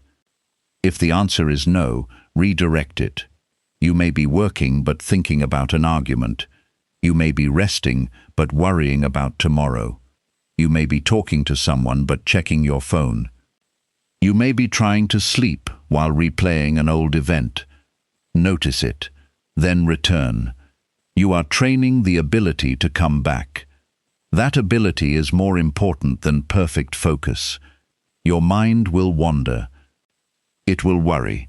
It will remember. It will imagine. You do not need to control every thought. You need to practice returning your attention to what matters. This is one of the simplest forms of meditation. You notice, you return, you repeat. Over time, the gap between distraction and awareness becomes smaller. You begin noticing when you are drifting before an hour disappears. That can change your life. A man named Rafiq discovered this after realizing how much of his day was spent comparing himself to others. Every morning, he checked social media. He saw people buying homes, people traveling, people announcing promotions, people showing perfect relationships. He knew the posts were selective, but his body still reacted. He felt behind. He began working less effectively. He would open his phone whenever he felt stressed. Then he would feel worse. His attention had created a loop. So he made one change. He removed social media from his phone for 7 days. He did not delete his accounts. He simply removed the easiest path to them. During the first 2 days, he reached for his phone repeatedly. That showed him how automatic the behavior had become. By the 4th day, he noticed something else. He had more mental space. He started reading again. He completed tasks earlier. He called an old friend. He went outside in the evening without needing to document it. His life had not suddenly become perfect. The world had not changed. His attention had. And because his attention changed, his behavior changed. Because his behavior changed, his experience changed. That is the practical meaning behind changing your frequency. You are changing what you repeatedly feed your mind. There is another reason attention matters. Your brain develops stronger associations with whatever you repeatedly expose yourself to. If you constantly consume alarming information, your nervous system may remain activated. If you constantly consume comparison-based content, you may become more sensitive to your perceived shortcomings. If you repeatedly expose yourself to useful information and then apply it, you strengthen learning. Input matters, but input alone is not enough. You also need integration. You can watch hundreds of motivational videos and remain unchanged if you never act. You can read dozens of books and still repeat the same habits. Information becomes transformation when it affects behavior. So ask yourself what your attention produces. Does it produce action? Does it produce clarity? Does it produce fear? Does it produce comparison? Does it produce peace? Does it help you become more capable? This is not about judging every moment. It is about noticing the overall pattern. Your attention also reveals what you value. Look at what you repeatedly spend time thinking about. That may show you what you fear. Look at what you repeatedly avoid. That may show you what you need to face. Look at what you repeatedly search for. That may show you what you are trying to understand. Look at what makes you lose track of time. That may reveal an interest you have neglected. Attention can become a mirror. It can show you the life you are already creating through repetition. But there is a trap here. You can become so focused on controlling your attention that you become anxious about every negative thought. Do not do that. A negative thought is not a failure. A worried feeling is not a bad frequency. A difficult day does not cancel your progress. You are human. Your mind will produce unpleasant material. Your task is not to maintain permanent positivity. Your task is to avoid making every temporary emotion into a permanent identity. You can feel sadness without becoming a sad person. You can feel fear without becoming a fearful person. You can experience anger without making every decision from anger. You can experience uncertainty without assuming that something terrible is coming. This is emotional maturity. It is also spiritual discipline. You allow the feeling to exist. Then you decide what deserves your next action. Sometimes the right action is rest. Sometimes it is conversation. Sometimes it is work. Sometimes it is saying no. Sometimes it is asking for help. Sometimes it is doing nothing until your mind becomes clearer. You do not need one answer for every situation. You need awareness. This is also why detachment matters. When you focus intensely on a desired outcome, you can become obsessed with whether it is happening. You check, you measure, you compare, you worry. You ask whether the universe has responded yet. That obsession can create unnecessary tension. Instead, give your attention to the process. If you want to become healthier, focus on today's food, movement, sleep, and consistency. If you want financial improvement, focus on today's spending, earning, saving, and learning. If you want stronger relationships, focus on today's communication, honesty, patience, and boundaries. If you want creative success, focus on today's work. You cannot control the final result. You can control what you practice. That is enough. The universe may move in ways you cannot predict. Life may surprise you. An opportunity may appear from an unexpected direction. A plan may fail and lead somewhere better. You do not need to force these outcomes. Stay available, stay attentive, stay grounded. Your job is to keep your attention aligned with the values you have chosen. Tonight, before you sleep, take out a piece of paper. Draw 3 simple lines. Write, what received most of my attention today? What deserved more of my attention? What deserves less of my attention tomorrow? Answer honestly. Maybe you gave too much attention to someone else's opinion. Maybe you gave too little attention to your own work. Maybe you spent an hour worrying about something you cannot control. Maybe you neglected rest. Maybe you gave yourself more criticism than necessary. Do not judge the answers. Use them. Tomorrow is a new opportunity to direct your attention differently. For the next 7 days, practice one rule. Before giving your attention to something, ask whether it deserves it. This does not mean you must become productive every minute. Rest deserves attention. Relationships deserve attention. Play deserves attention. Silence deserves attention. Prayer or meditation may deserve attention. Your own thoughts deserve attention. But mindless consumption does not automatically deserve your time simply because it is available. Availability is not importance. Your phone can always offer you something. The internet can always give you another video. There will always be another argument, another headline, another comparison, another distraction. Your life is happening somewhere else. It is happening in the minutes you are currently spending, so protect them. If your attention changes, your repeated inner state changes. If your inner state changes, your choices can change. If your choices change, your patterns can change. And when your patterns change, the life you experience can begin to change with them. Do not wait for a mysterious sign. Start with your attention.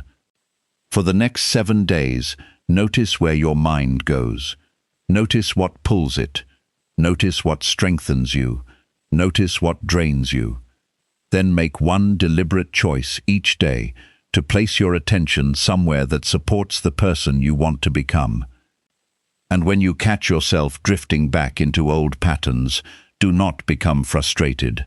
Simply return. Return to the breath. Return to the task. Return to the conversation. Return to the present moment. Return to what matters. Because your attention is not a small thing. It is one of the clearest signals you send to your own mind about what deserves to become your reality. So today, choose carefully. What you repeatedly notice, you begin to know. What you repeatedly practice, you begin to become. And what you repeatedly give your attention to may quietly shape the direction of your entire life. Chapter 7. You reactivate awareness through daily stillness. It is late at night. The room is dark except for the light from your phone. You have already told yourself that you should sleep, but your thumb keeps moving. One more video, one more message, one more piece of information. You finally put the phone down, close your eyes, and within seconds your mind becomes louder than it was before. Tomorrow, money, work, a conversation, something you forgot, something you regret, something that might happen. You wonder why you feel exhausted when you barely did anything physically demanding. The answer may be simpler than you think. Your body can rest while your attention remains active. You can lie in bed for 8 hours and still feel as though your mind never stopped working. Modern life gives your attention very few empty spaces. There is always another notification, another opinion, another video, another headline, another problem waiting for an answer. Your mind rarely gets the chance to become quiet on its own. That is why stillness matters. Stillness is not doing nothing. Stillness is creating a space where you can observe what has been happening inside you without immediately reacting to it. When you sit quietly, you may discover that your mind is not actually quiet at all. Thoughts appear, memories return, worries become stronger, your body becomes restless. You suddenly remember tasks you forgot. This does not mean stillness is failing. It means you are finally noticing what was already there. Noise can hide a lot. When there is constant stimulation, you can avoid your own thoughts without realizing it. You can scroll when you feel lonely. You can work when you feel uncertain. You can watch videos when you feel uncomfortable. You can talk constantly when silence makes you nervous. The activity itself may not be harmful. The question is whether you are using activity to avoid awareness. Stillness removes the distraction. For a few minutes there is nowhere to run. That can feel uncomfortable. But discomfort is often information. When you stop moving long enough to notice your inner world, you may discover what you have been carrying. Maybe you are angry about something you never addressed. Maybe you are tired. Maybe you are afraid. Maybe you have been saying yes when you want to say no. Maybe you are chasing a goal that no longer matters to you. Maybe you simply need sleep. Stillness does not create these things. It reveals them. That is why daily stillness can become a powerful form of self-awareness. You do not need a special room. You do not need expensive equipment. You do not need a perfect posture. You do not need to become a spiritual expert. You need a few minutes of intentional quiet. Start today. Choose 10 minutes.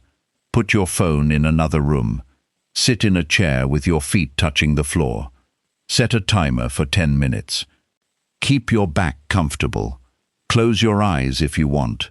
Then notice your breathing. Do not force it to become deep.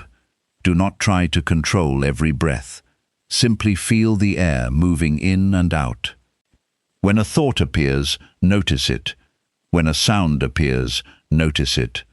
When your body becomes uncomfortable, notice it. You do not have to solve anything. Your job is to remain present. If you catch yourself thinking about the future, return to the breath. If you begin replaying the past, return to the breath. If you start planning what you will do after the timer ends, return to the breath. You will probably return hundreds of times. That is not failure. Every return is the practice. Your mind wanders. You notice. You return. That simple cycle strengthens attention. Tomorrow, extend the practice. Before you sit, write down everything currently demanding your attention. Do not organize it. Just write. Work, money, family, messages, plans, fears, tasks. Then sit for 10 minutes. You are not telling yourself that these things do not matter. You are telling your mind that they do not need to be solved during these 10 minutes. This distinction is important. Your mind needs boundaries. Without boundaries, every thought can become an emergency. Stillness teaches your mind that a thought can exist without immediate action. That is a powerful skill. You can have the thought, "I need to send that message," without sending it immediately. You can have the thought, "What if this goes wrong?" without trying to solve every possible future. You can have the thought, "I am not good enough," without accepting it as fact. You can observe, then choose. This is how stillness connects with the subconscious. Your subconscious produces patterns. Stillness gives you a chance to see those patterns before they become behavior. Suppose you notice that every time you sit quietly, your mind returns to one particular person. Do not immediately assume it is a cosmic sign. Ask what emotion is attached to that person. Maybe resentment, maybe longing, maybe regret, maybe unfinished communication. The answer gives you information. You can then decide what to do with it. Perhaps you need to have a conversation. Perhaps you need to forgive. Perhaps you need to accept that the relationship has ended. Perhaps you simply need to stop giving the memory so much attention. Stillness does not make the decision for you. It makes the decision easier to see. This is where the spiritual idea of inner guidance becomes practical. Your inner awareness is not necessarily a mysterious voice that predicts the future. It can be the part of your mind that becomes clearer when emotional noise decreases. You may know something is wrong but have been too distracted to admit it. You may know what needs to happen but have been waiting for someone else to approve it. You may know that a habit is hurting you but have been avoiding the discomfort of changing it. Stillness gives those truths room to appear. But you need patience. Do not expect the first meditation session to give you a life-changing answer. Some days will be boring. Some days will be restless. Some days you may fall asleep. Some days you may feel peaceful. Some days you may feel emotional. All of these experiences are normal. The goal is consistency. You are creating a daily appointment with awareness. That appointment becomes important because your subconscious learns from repetition. When you sit quietly every day, your mind begins to recognize the practice. Eventually, you may notice that you become calmer before the timer begins. You may begin catching automatic thoughts earlier. You may notice tension in your body before it becomes overwhelming. You may recognize when you are about to make a decision from fear. That is progress. A woman named Nadia discovered this after years of constantly staying busy. She worked long hours. She answered messages late at night. She filled every empty moment with something. When someone asked her how she felt, she usually said, "Fine." But she did not know what fine meant anymore. She decided to sit quietly for 10 minutes each morning. The first few days were frustrating. Her mind felt louder. She thought the practice was making her more anxious. Then she noticed something. The anxiety had already been there. Stillness was simply making it visible. She realized that she had been worried about a decision at work for months. She had avoided thinking about it because she did not want to disappoint her manager. After 2 weeks of daily stillness, she finally admitted to herself that the position no longer fit her goals. She did not quit impulsively. She began researching alternatives. She updated her skills. She saved money. She prepared. Several months later, she moved into a different role. The stillness did not magically create the opportunity. It helped her notice the truth she had been avoiding. That truth changed her actions, and her actions changed her direction. This is the kind of transformation you should look for, not supernatural fireworks. Greater clarity, better choices, more patience, less automatic reaction. Stillness also teaches you something about control. When you sit quietly, you cannot force every thought to disappear. You cannot command your mind to produce the answer you want. You have to allow. That is a small lesson in surrender. You do your part. You create the conditions. You sit. You breathe. You observe. Then you allow the mind to settle in its own time. This principle can extend beyond meditation. You can prepare for an interview and then release the outcome. You can communicate honestly and accept that you cannot control another person's response. You can work consistently and accept that success may take longer than expected. You can make a careful decision and accept that uncertainty remains. Surrender is not passivity. It is effort without obsession. You act where action is possible. You release what is outside your control. That balance protects your energy. There is another important reason to practice stillness. It helps you separate information from interpretation. Suppose someone sends you a short message, "Can we talk tomorrow?" Your mind may immediately create a story. They are angry. I did something wrong. Something bad is coming. But the actual information is only 4 words. Can we talk tomorrow?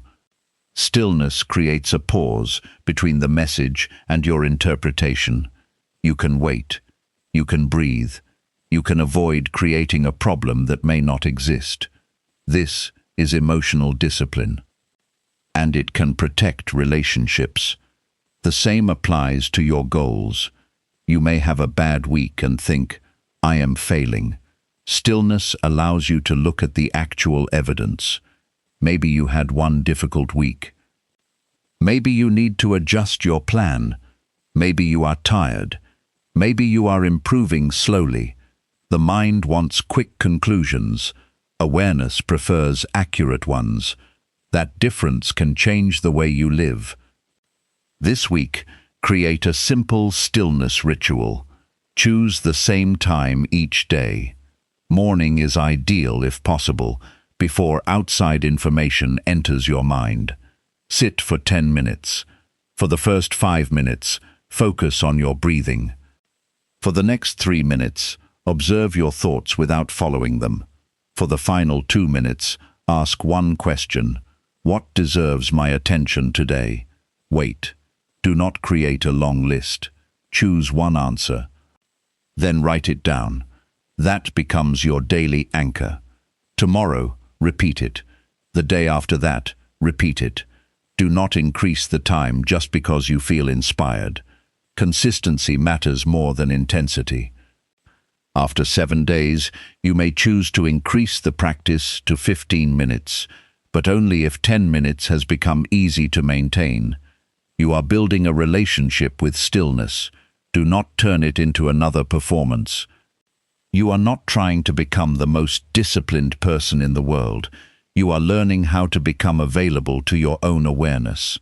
And there is something else you can practice. 1 period of silence each day without any goal. Take a short walk without music. Sit outside without your phone. Drink your tea without watching anything. Eat 1 meal without a screen. Allow yourself to experience an ordinary moment without filling it. At first, the silence may feel strange. That is useful. You may realize how often you depend on stimulation. You may notice that boredom makes you uncomfortable. Stay with it for a little longer. Boredom is not danger. It is often the doorway to noticing. You may hear sounds you usually miss. You may notice your breathing. You may become aware of tension in your shoulders. You may think of something important. You may simply feel present. That is enough. Your awareness does not need to produce a dramatic message every day. Sometimes awareness is simply being here. The universe does not need to shout. Life does not always send obvious signs. Sometimes clarity arrives through repeated, quiet observation. You notice what drains you. You notice what strengthens you. You notice what keeps returning to your mind.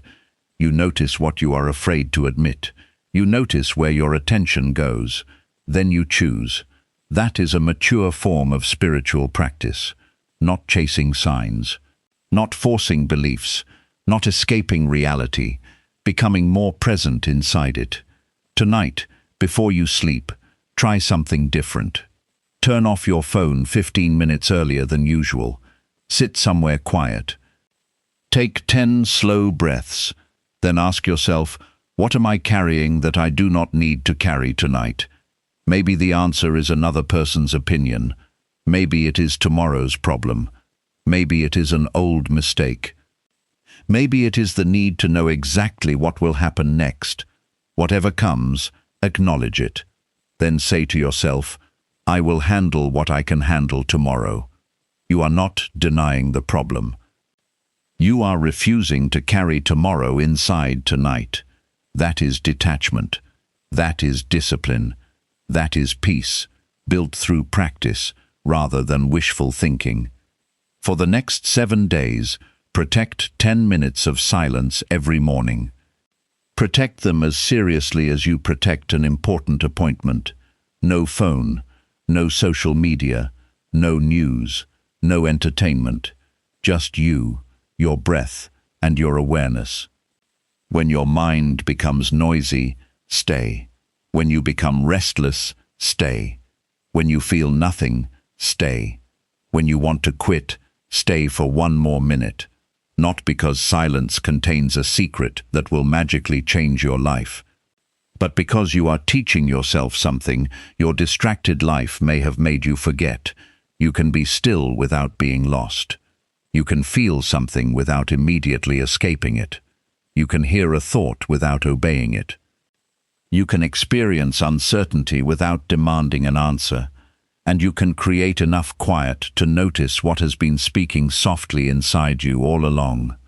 Tomorrow morning, before the world gets your attention, give 10 minutes to yourself. Sit down, breathe, listen, and do not ask the silence to give you everything. Ask only for the next honest thing you need to notice. Chapter 8. The universe speaks through signs you notice. You are thinking about someone you have not spoken to in a long time. You are making coffee in the morning when their name suddenly crosses your mind. Later, while checking your phone, you see a post that mentions the same name. Then, on your way somewhere, you hear a song that reminds you of them. For a moment, you stop and wonder if the universe is trying to tell you something. You have felt moments like this before. A number appears repeatedly. A certain phrase keeps showing up. You meet someone unexpectedly after thinking about them. You read a sentence at exactly the moment you needed it. An opportunity appears after you have been asking yourself whether it is time to change direction. These experiences can feel deeply meaningful, but there is something important to understand before you begin searching for signs everywhere. Not every coincidence is a message. Not every repeated number carries a hidden instruction. Not every unexpected event has been arranged specifically for you. Your mind is incredibly good at finding patterns. When something becomes important to you, you begin noticing it more often. A name that once seemed ordinary suddenly appears everywhere because your attention has become sensitive to it. This does not make the experience meaningless. It simply means you should remain grounded. A sign can be useful without being supernatural proof. The deeper value of signs may come from what they cause you to notice inside yourself. Suppose you keep seeing information about changing careers. Maybe it is simply because you recently searched for that topic. Algorithms may be showing you more of it. Your brain may also be noticing it because the subject has become important. But ask yourself, Why the subject has such power over your attention. Perhaps you have been unhappy for months. Perhaps you are ready to learn something new. Perhaps you are afraid to admit that your current path no longer fits. The repeated sign may not be telling you what to do.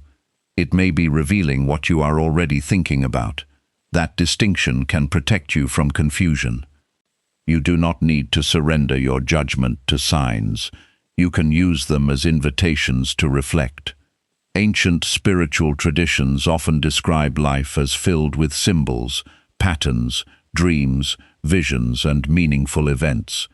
People have always searched for meaning in what happens around them. There is something deeply human about this. You want your experiences to mean something. You want difficult seasons to have a purpose. You want to believe that you are not moving through life randomly. That desire can become a source of strength when balanced with discernment. You can remain open to meaning without treating every event as a command. This is especially important when you are emotionally vulnerable. When you desperately want something to happen, your mind can interpret almost anything as confirmation. You want a relationship to return.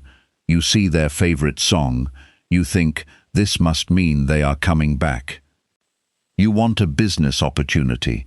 You notice a successful entrepreneur talking about the same idea. You think, this is my sign. But maybe the sign is simply showing you what you already want. Desire can influence perception. That does not make you foolish. It makes you human. The practice is to slow down. When something feels like a sign, do not immediately act. Pause, notice, ask questions. What exactly happened? What meaning am I giving it? What other explanations are possible? What does this reveal about what I am feeling? What action would still make sense, even if this were only a coincidence? That final question is powerful. If an action remains wise even without the sign, it may be worth considering. If the action only makes sense because you believe the universe guaranteed the outcome, slow down. Your intuition should work alongside reason, not against it. Today, begin a sign journal. Keep a small notebook near you. Whenever something feels unusually meaningful, record exactly what happened. Do not interpret it immediately. Write only the facts. For example, I was thinking about applying for a new position. Later, I saw an article about that company. That is the fact. Do not write, the universe told me to apply. That is the interpretation. Keeping those two things separate strengthens discernment. At the end of the day, look at the entry again. Ask what the event brought up inside you. Maybe excitement, maybe fear, maybe hope, maybe curiosity. Your emotional reaction can teach you something about yourself. Tomorrow, practice the second step. Choose one recurring sign or pattern you have noticed recently. It could be a number, a phrase, a person, a topic, a dream, a repeated coincidence. Write down 3 possible explanations. The first can be spiritual. The second can be psychological. The third can be completely ordinary. For example, you keep seeing the same number. The spiritual interpretation may be that it feels meaningful to you. The psychological explanation may be that your attention has become trained to notice it. The ordinary explanation may be that the number appears frequently in the places you visit. You do not have to choose one immediately. Allow uncertainty. This is important because uncertainty is where discernment grows. You do not need to know exactly what something means before you can learn from it. This week, practice responding to signs with action and patience. Suppose you keep feeling drawn toward a skill. Do not wait for another sign. Spend 30 minutes learning it. Suppose you repeatedly think about contacting someone. Before doing so, ask whether the relationship is healthy and whether contact would be respectful. If the answer is yes, Send a simple message. Suppose you keep thinking about improving your health. Do not wait for a perfect coincidence. Take a walk. Prepare a better meal. Improve your sleep routine. The sign becomes useful when it moves you toward wise action. That is very different from becoming obsessed with signs. A woman named Elena experienced this after she kept seeing references to a particular city. She had been considering moving there for work. One week, she saw the city mentioned in a podcast, then in an article, then in a conversation with a friend. She became convinced that the universe was telling her to move. At first, she wanted to quit her job immediately. Then she slowed down. She asked herself a different question. If none of these events had happened, would I still want to explore this possibility? The answer was yes. So she researched the city. She looked at housing costs. She researched the job market. She spoke with people who lived there. She visited before making a decision. Eventually, she moved. The coincidences may have been meaningful to her. But the decision became strong because she combined intuition with practical evidence. That is the balance you need.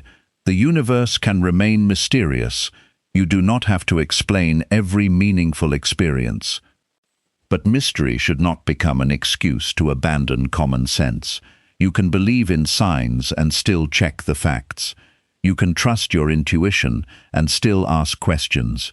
You can pray and still make a plan. You can feel guided and still accept that you may be wrong. That humility protects your peace. There is another type of sign that people often overlook: your own repeated emotional response. You keep feeling exhausted after the same type of interaction. You keep feeling peaceful when you work on a certain kind of project. You keep becoming anxious whenever you enter a certain environment. You keep feeling energized when you spend time with certain people. These patterns may contain useful information. Again, they do not automatically tell you what to do, but they deserve attention. Your body and mind respond to environments constantly. Sometimes you recognize a pattern emotionally before you can explain it logically. That is why awareness matters. Instead of immediately saying, "This must be a divine sign," ask, "What is my experience telling me about this situation?" That question keeps you grounded while remaining open. You may discover that you need a boundary. You may discover that you need rest. You may discover that you are afraid of something good. You may discover that you are forcing a situation because you desperately want an outcome. That last discovery can be uncomfortable. Attachment can make signs difficult to read. When you desperately want a particular result, you become more likely to interpret events in its favor. This is why detachment is part of spiritual clarity. You can say, "I want this," and also, "I accept that it may not happen." Those two statements can exist together. You can care deeply without demanding certainty. You can hope without clinging. You can take action without controlling the outcome. That is a mature form of trust. If the opportunity is right, you will respond to it. If it closes, you will adjust. If someone chooses you, you will appreciate it. If they do not, you will not turn their decision into a judgment about your worth. If a path opens, you explore it. If it closes, you ask what you can learn. You do not need every door to open. You need the wisdom to recognize which ones are worth approaching. The universe, if you choose to see life through that spiritual lens, may not always speak through dramatic events. Sometimes what feels like a sign is simply a repeated invitation to pay attention. A subject keeps returning because you have not addressed it. A question keeps returning because you have not answered it. A feeling keeps returning because you keep avoiding it. A dream keeps returning because something inside you wants to be understood. You do not have to turn every repetition into prophecy. You can treat repetition as information. That is enough. Tonight, sit quietly for 10 minutes. Think about one sign you have recently noticed. Do not ask, "What is the universe telling me?" Ask something more grounded. What is this experience causing me to notice? Maybe the answer is a desire, maybe fear, maybe an unfinished decision, maybe a possibility, maybe nothing. Allow the answer to be incomplete. Then ask, what would be a wise action even if this sign means nothing supernatural? That question brings you back to reality. If the wise action is to research, research. If it is to wait, wait. If it is to speak, speak respectfully. If it is to release something, release it. If it is to do nothing, allow yourself to do nothing. You do not need constant movement to prove that you are aligned. Sometimes the aligned action is patience. This week, practice a simple rule whenever you notice a meaningful coincidence. Notice it. Record it. Question it. Then wait before assigning meaning. Give yourself at least a few hours before making any major decision based on it. For major life decisions, give yourself much longer. Check the facts. Consider alternative explanations. Ask someone you trust for an honest perspective. Then decide based on the whole picture. This approach does not destroy spirituality. It strengthens it. Because real trust does not require you to become careless. Real intuition does not fear questions. Real awareness can tolerate uncertainty. And real detachment allows you to say, I will do what I can. I will listen carefully. I will remain open, and I will accept what I cannot control. There is freedom in that. You no longer need the universe to prove that every decision is correct. You become willing to learn as you move. You become less obsessed with signs and more attentive to life itself. You begin noticing the quiet signals, the feeling that you need rest, the repeated thought that you need to begin, the discomfort that tells you a boundary is overdue, the excitement that appears when you are doing something meaningful, the peace that comes when you stop forcing what does not fit. These may be more valuable than any number you see on a clock. Your inner awareness becomes clearer when you stop demanding that every experience carry a supernatural explanation. You can let mystery remain mystery. You can let coincidence be coincidence. You can still appreciate the meaning you personally find in it. And you can continue living with both feet on the ground. So for the next 7 days, keep your sign journal. Record what happens without exaggerating it. Separate fact from interpretation. Notice your emotional response. Look for practical explanations. Then ask what useful lesson the experience might contain. Do not chase signs. Do not force signs. Do not become afraid when signs do not appear. Your life does not stop being meaningful when nothing unusual happens. A quiet morning can be meaningful. A difficult conversation can be meaningful. A small act of courage can be meaningful. A decision to release something can be meaningful. Sometimes the greatest sign is not something appearing outside you. It is the moment you finally notice what has been happening within you. So when something catches your attention today, pause before you call it a message. Breathe. Look carefully. Ask what is actually happening. Ask what your mind is adding. Ask what your heart is revealing. Then choose your next step with both openness and wisdom. And if you believe the universe is speaking, listen without demanding certainty, because the deeper your awareness becomes, the less you need to chase signs. You begin to notice that life is always giving you information. The real question is whether you are quiet enough, honest enough, and grounded enough to hear it. Chapter 9. Detachment allows your inner signal to strengthen. You have checked your phone 6 times in the last 10 minutes. You are waiting for one message. You told yourself you would not check again, but your hand reaches for the phone anyway. Nothing. You refresh the screen. Still nothing. Your mind begins creating explanations. Maybe they are ignoring you. Maybe they changed their mind. Maybe you said something wrong. Maybe this means the opportunity is gone. Your body becomes tense. The situation has not changed. Only your attention has. You are no longer simply waiting. You are trying to control an outcome you cannot control. This is where attachment begins to drain your inner signal. Attachment is not the same as caring. Caring is healthy. Wanting something is natural. Loving someone is natural. Having goals is necessary.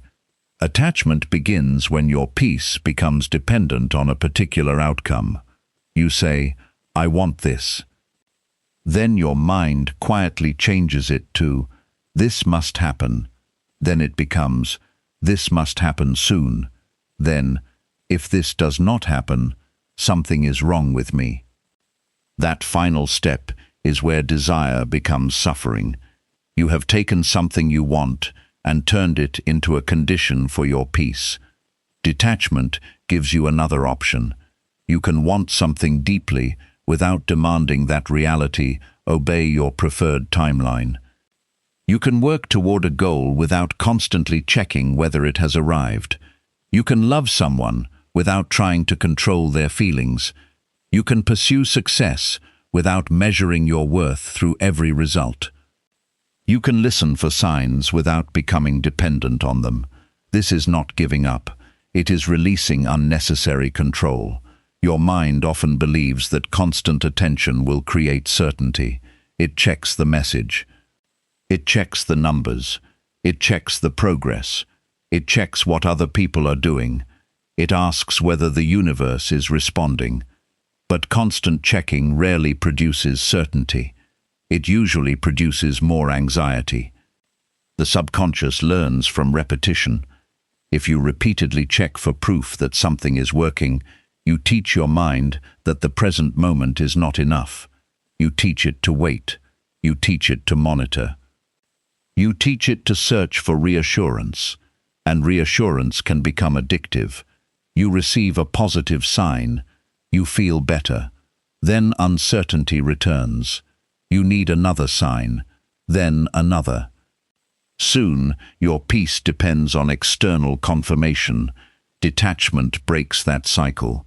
You stop asking the outside world to constantly reassure you. You begin reassuring yourself through action, values, and patience. This is where your inner signal becomes clearer. When you are desperate for one specific answer, every thought becomes distorted by the desire for that answer. You may interpret neutral events as positive signs. You may ignore evidence that challenges what you want. You may stay in situations that are clearly unhealthy because you are attached to the possibility of a different outcome. Detachment creates space. You can finally see what is actually happening.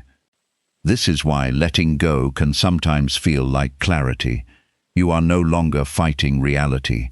You are looking at it. Today, choose one outcome you are overly focused on. Maybe it is a relationship, maybe money, maybe a job, maybe a business, maybe a specific number of views or followers, maybe a personal goal.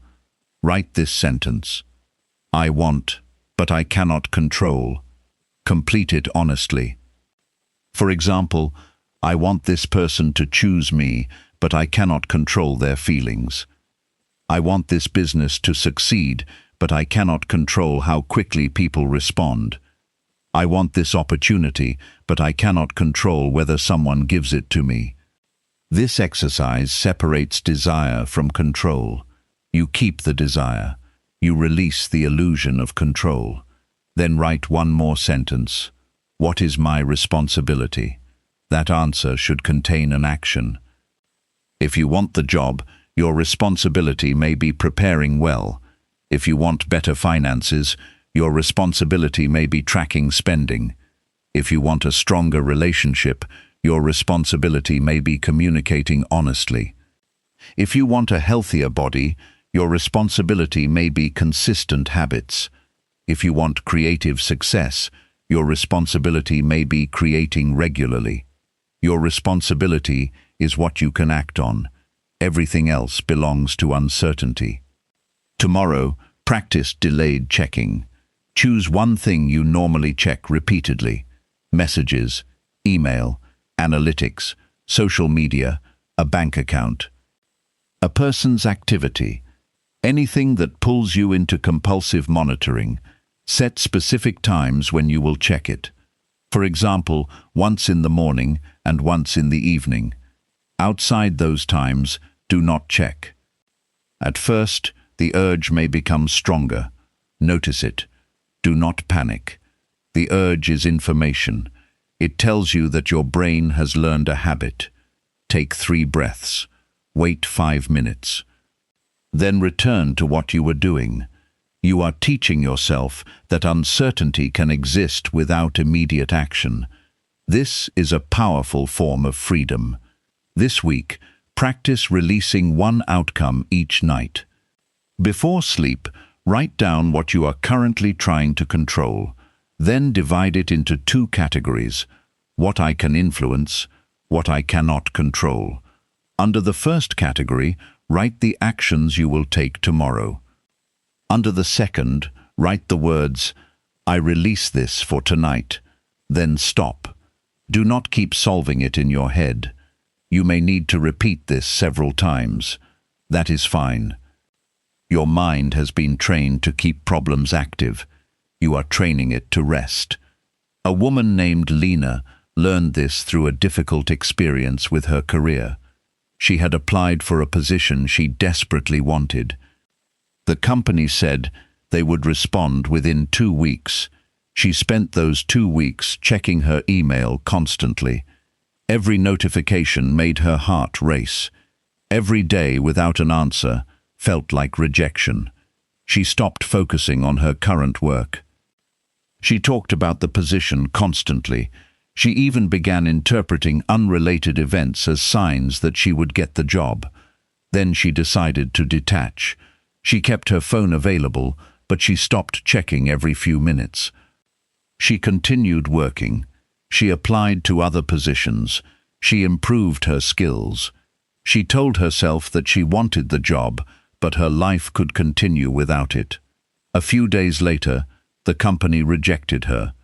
She was disappointed, but something was different. She did not collapse.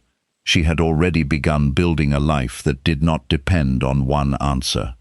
A month later, another company offered her a position that matched her skills better. The important lesson was not that the universe replaced one opportunity with another. The lesson was that detachment gave her the freedom to keep moving. When you stop gripping one outcome, you create room for other possibilities. That is not magic. It is attention. When your attention is trapped by one desired result, you may not notice alternatives. You may overlook another opportunity. You may ignore useful feedback. You may fail to hear what someone is actually saying. You may stop asking whether the goal still fits who you are becoming. Detachment restores perspective. It allows you to say, "This is what I want," and also, "I am willing to learn what happens next." That second sentence is powerful, because life does not always give you what you request in the form you expected. Sometimes the path changes. Sometimes timing changes. Sometimes your desire changes. Sometimes you discover that what you wanted was based on an old version of yourself. If you are too attached, you resist the new information. You keep forcing. You keep chasing. You keep trying to make the old plan work. Detachment allows you to update. This does not mean becoming passive. There is a difference between surrender and avoidance. Avoidance says, "I cannot control the outcome, so I will do nothing." Detachment says, "I cannot control the outcome, so I will focus on what I can do." That is a major difference. You still work. You still prepare. You still communicate. you still improve. You still pursue, but you stop demanding immediate proof. This is where discipline becomes more powerful than emotion. You do not need to feel inspired every day. You need to keep your promises to yourself. If you decided to practice for 30 minutes, practice. If you decided to save money, save. If you decided to meditate, sit. If you decided to create, create. The result can come later. Your job is the repetition. This is also how you protect your inner signal from fear. When you are attached to an outcome, fear becomes louder. What if it does not work? What if they leave? What if I fail? What if I lose everything? When you detach, the questions change. If it does not work, what can I learn? If they leave, how will I take care of myself? If I fail, what can I improve? If the plan changes, what other options exist? These questions do not eliminate pain. They increase resilience. Your inner signal becomes clearer, because fear no longer controls every decision. You can hear your own values. You can hear what matters. You can recognize what is healthy. You can recognize what is no longer aligned. You can say no without needing everyone to understand. You can say yes without needing everyone to approve. That is freedom. There is another form of attachment that often hides beneath spiritual language. The desire to know exactly what the universe is doing. You see a sign. You want an explanation. You see another sign. You want confirmation. You ask what it means. You ask when it will happen. You ask whether you are aligned enough. Eventually, spiritual practice becomes another form of anxiety. You are no longer living. You are monitoring. Do not do this to yourself. You do not need to decode every coincidence. You do not need to know the future. You do not need perfect certainty before taking the next step. You can remain open. You can remain curious. And you can accept that some things will remain unknown. This is one of the deepest forms of trust. You do not need to control the entire story to live the next honest moment. Today, take 1 hour without checking for external validation. No analytics, no unnecessary messages, no social media, no checking whether someone has responded, no searching for signs. Use the hour to do something real. Walk, read, work, cook, clean, write, sit quietly, talk to someone. Notice how uncomfortable the first part may feel. Your mind may tell you that something important is happening without you. That is the attachment speaking. You can answer with calm. If something truly requires my attention, I will handle it when I return. Then return to your life. Tomorrow, choose one goal and define the process instead of the outcome. Do not write, "I will get the result." Write, "I will do the work." Do not write, "They will choose me." Write, "I will communicate honestly." Do not write, "I will become successful." Write, "I will practice this skill for 30 minutes." Do not write, "The universe will give me what I want." Write, "I will take the next responsible step and remain open to what follows." This language changes your relationship with the future. You stop demanding guarantees. You start building trust in your ability to respond. This week, practice one act of release every day. Release the need to win an argument. Release the need to check someone's reaction. Release the need to explain yourself to everyone. Release the need to know exactly when something will happen. Release the need to make one specific person understand your worth. Release the need to force a result that is not ready. None of these mean you stop caring. They mean you stop spending your energy on control. Your energy belongs where your influence exists. There will always be things you cannot control. People will misunderstand you. Plans will change, opportunities will disappear, unexpected problems will appear. Some people will leave, some goals will take longer than expected. This is not proof that you are out of alignment. It is part of being alive. The mature response is not to demand a life without uncertainty. It is to become someone who can remain steady inside uncertainty. That steadiness strengthens your inner signal. You begin noticing the difference between desire and desperation, between intuition and anxiety, between patience and avoidance, between surrender and giving up, between trust and blind belief. These distinctions matter because the more detached you become, the more clearly you can see. And when you see clearly, you can choose wisely. Tonight, before you sleep, choose one thing you are trying too hard to control. Write it down. Then write, "I care about this. I will do my part. I release what is not mine to control." Read those sentences slowly, then put the paper away. Do not solve the problem again tonight. Tomorrow, take the action that belongs to you, then leave the rest alone. For the next 7 days, practice this every evening. Care deeply. Act responsibly. Release completely. When the urge to check appears, pause. When the fear of losing something appears, breathe. When your mind demands certainty, remember that uncertainty is not an emergency. You can continue without knowing everything. You can love without possessing. You can pursue without chasing. You can hope without clinging. You can listen for signs without demanding them. You can trust the process without abandoning reason. And you can let the universe remain larger than your plans. The strongest inner signal may not be the voice that tells you what you will receive.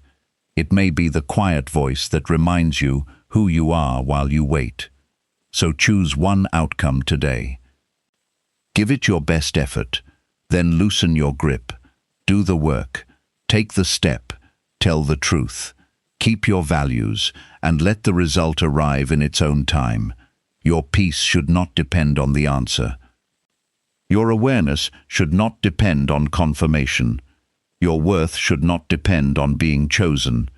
And your future should not depend on one particular door opening. Release the need to control what comes next. Then listen. You may discover that the signal becomes clearer the moment you stop demanding that it tell you exactly what you want to hear. Chapter 10. Your awakening becomes a new way of living. The morning feels different when you stop rushing to escape it. You wake before the alarm. The room is quiet. For a few seconds, you do not reach for your phone. You simply notice the light coming through the window and the steady movement of your breath. There is no dramatic voice, no mysterious message, no sudden answer to every question you have carried. Yet something inside you feels less crowded. You know what needs your attention. You know what you can release. You know that you do not need to understand everything before taking the next honest step. This is what awakening can look like. Not a sudden transformation that makes you perfect. Not a permanent state of peace. Not a life without fear, doubt, or difficult days. Awakening is often much quieter. It is the growing ability to notice yourself before reacting. It is recognizing an old pattern while it is happening. It is hearing fear without automatically obeying it. It is wanting something without becoming dependent on it. It is noticing a sign without turning it into a command. It is sitting in stillness without needing to escape. It is paying attention to what matters instead of giving your entire mind to whatever demands attention the loudest. You begin to live differently because you see differently. And when you see differently, your choices begin to change. That is where lasting transformation actually happens. You may have spent a long time searching for something hidden within yourself. You may have wondered whether an ancient teaching pointed toward a forgotten part of human awareness. You may have thought about the mind, the subconscious, the mysterious relationship between attention and experience, or the possibility that your inner life has been quieter than it once was. But you do not need to prove every mystery before changing your life. You can remain curious about ancient wisdom while staying grounded in what you can observe. You can explore spiritual ideas without abandoning reason. You can believe that life contains mystery without making unsupported claims about your body or brain. The deeper lesson is not that you must find a secret switch inside your head. The deeper lesson is that awareness can be strengthened through practice. Your attention can become more deliberate. Your reactions can become less automatic. Your beliefs can be questioned. Your fears can be examined. Your habits can be changed. Your relationship with uncertainty can mature, and your life can begin reflecting those changes. This is why awakening becomes a way of living. It is not something you experience once and then possess forever. It is something you practice. Every morning, you have another opportunity to decide what deserves your attention. Every conversation gives you another opportunity to listen before reacting. Every difficult moment gives you another opportunity to separate fear from fact. Every desire gives you another opportunity to practice detachment. Every quiet moment gives you another opportunity to hear yourself. You do not need to become someone completely different. You need to become more conscious of the person you are already becoming. That distinction matters. Many people think transformation means creating a new identity. They say, "One day I will become disciplined. One day I will become confident. One day I will become peaceful. One day I will become successful." But the future version of you is created through ordinary choices. You become disciplined when you keep a small promise. You become confident when you act despite uncertainty. You become peaceful when you stop fighting every thought. You become resilient when you recover after disappointment. You become trustworthy to yourself when your actions begin matching your values.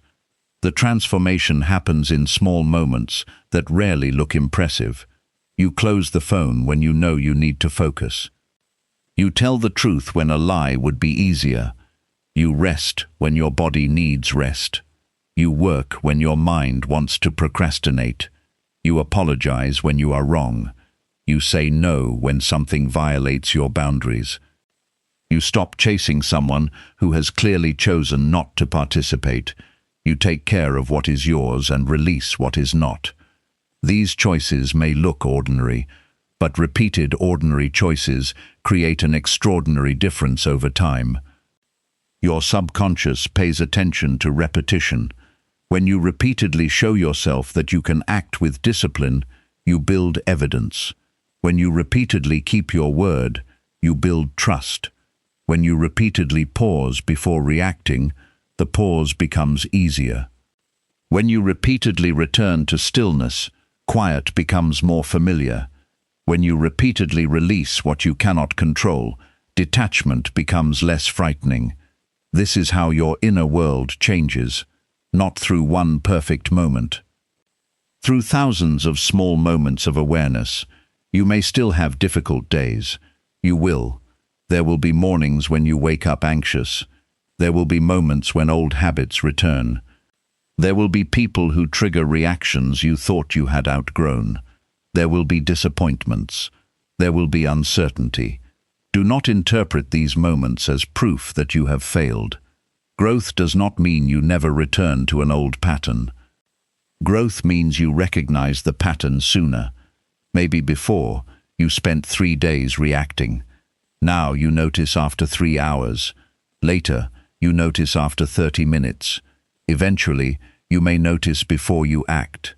That is progress. Awareness shortens the distance between reaction and choice, and that distance is where freedom lives. There is another important shift. You stop asking, "What is happening to me?" and begin asking, "How am I responding to what is happening?" That question gives you power without pretending you control everything. You cannot control another person's decision. You can control how you communicate. You cannot control the economy. You can control some of your financial choices. You cannot control whether an opportunity appears. You can control whether you are prepared. You cannot control the past. You can control what you carry from it. You cannot control every thought that enters your mind. You can choose which thoughts deserve your belief. This is the balance between surrender and responsibility. Surrender without responsibility becomes passivity. Responsibility without surrender becomes exhaustion. You need both. Do your part. Then release what belongs to life. This is also where your relationship with the universe can become more peaceful. You no longer need to demand that every event confirm your beliefs. You can appreciate a meaningful coincidence without depending on it. You can notice a sign without becoming obsessed. You can pray without treating prayer as a guarantee. You can hope without demanding. You can work without constantly checking whether the result has arrived. You can trust without becoming careless. Your spirituality becomes quieter. It becomes less about proving something extraordinary and more about living with awareness. You become interested in the quality of your attention, the quality of your choices, the quality of your relationships, the quality of your thoughts, the quality of your actions. You begin to understand that frequency is not something you need to chase. Your daily state is shaped by what you repeatedly consume, think about, practice, and reinforce. If you fill your mind with fear all day, fear becomes familiar. If you fill it with comparison, comparison becomes familiar. If you repeatedly practice gratitude, discipline, patience, and focused attention, those qualities become more accessible. You are not controlling the universe with every thought. You are shaping yourself through repetition, and the person you become changes the way you interact with the world. That is enough. Today, begin the final practice. Take a sheet of paper. Write 4 words: attention, belief, action, release. Under attention, write what deserves more of your focus. Under belief, write one old belief you are ready to question. Under action, write one behavior that supports the person you want to become. Under release, write one thing you cannot control. Keep the page somewhere you can see it. This becomes a simple daily compass. You do not need dozens of rules. You need a few principles you can actually live. Tomorrow morning, before looking at your phone, read those 4 words. Ask yourself, what deserves my attention today? What belief needs to be questioned? What action can I take? What must I release?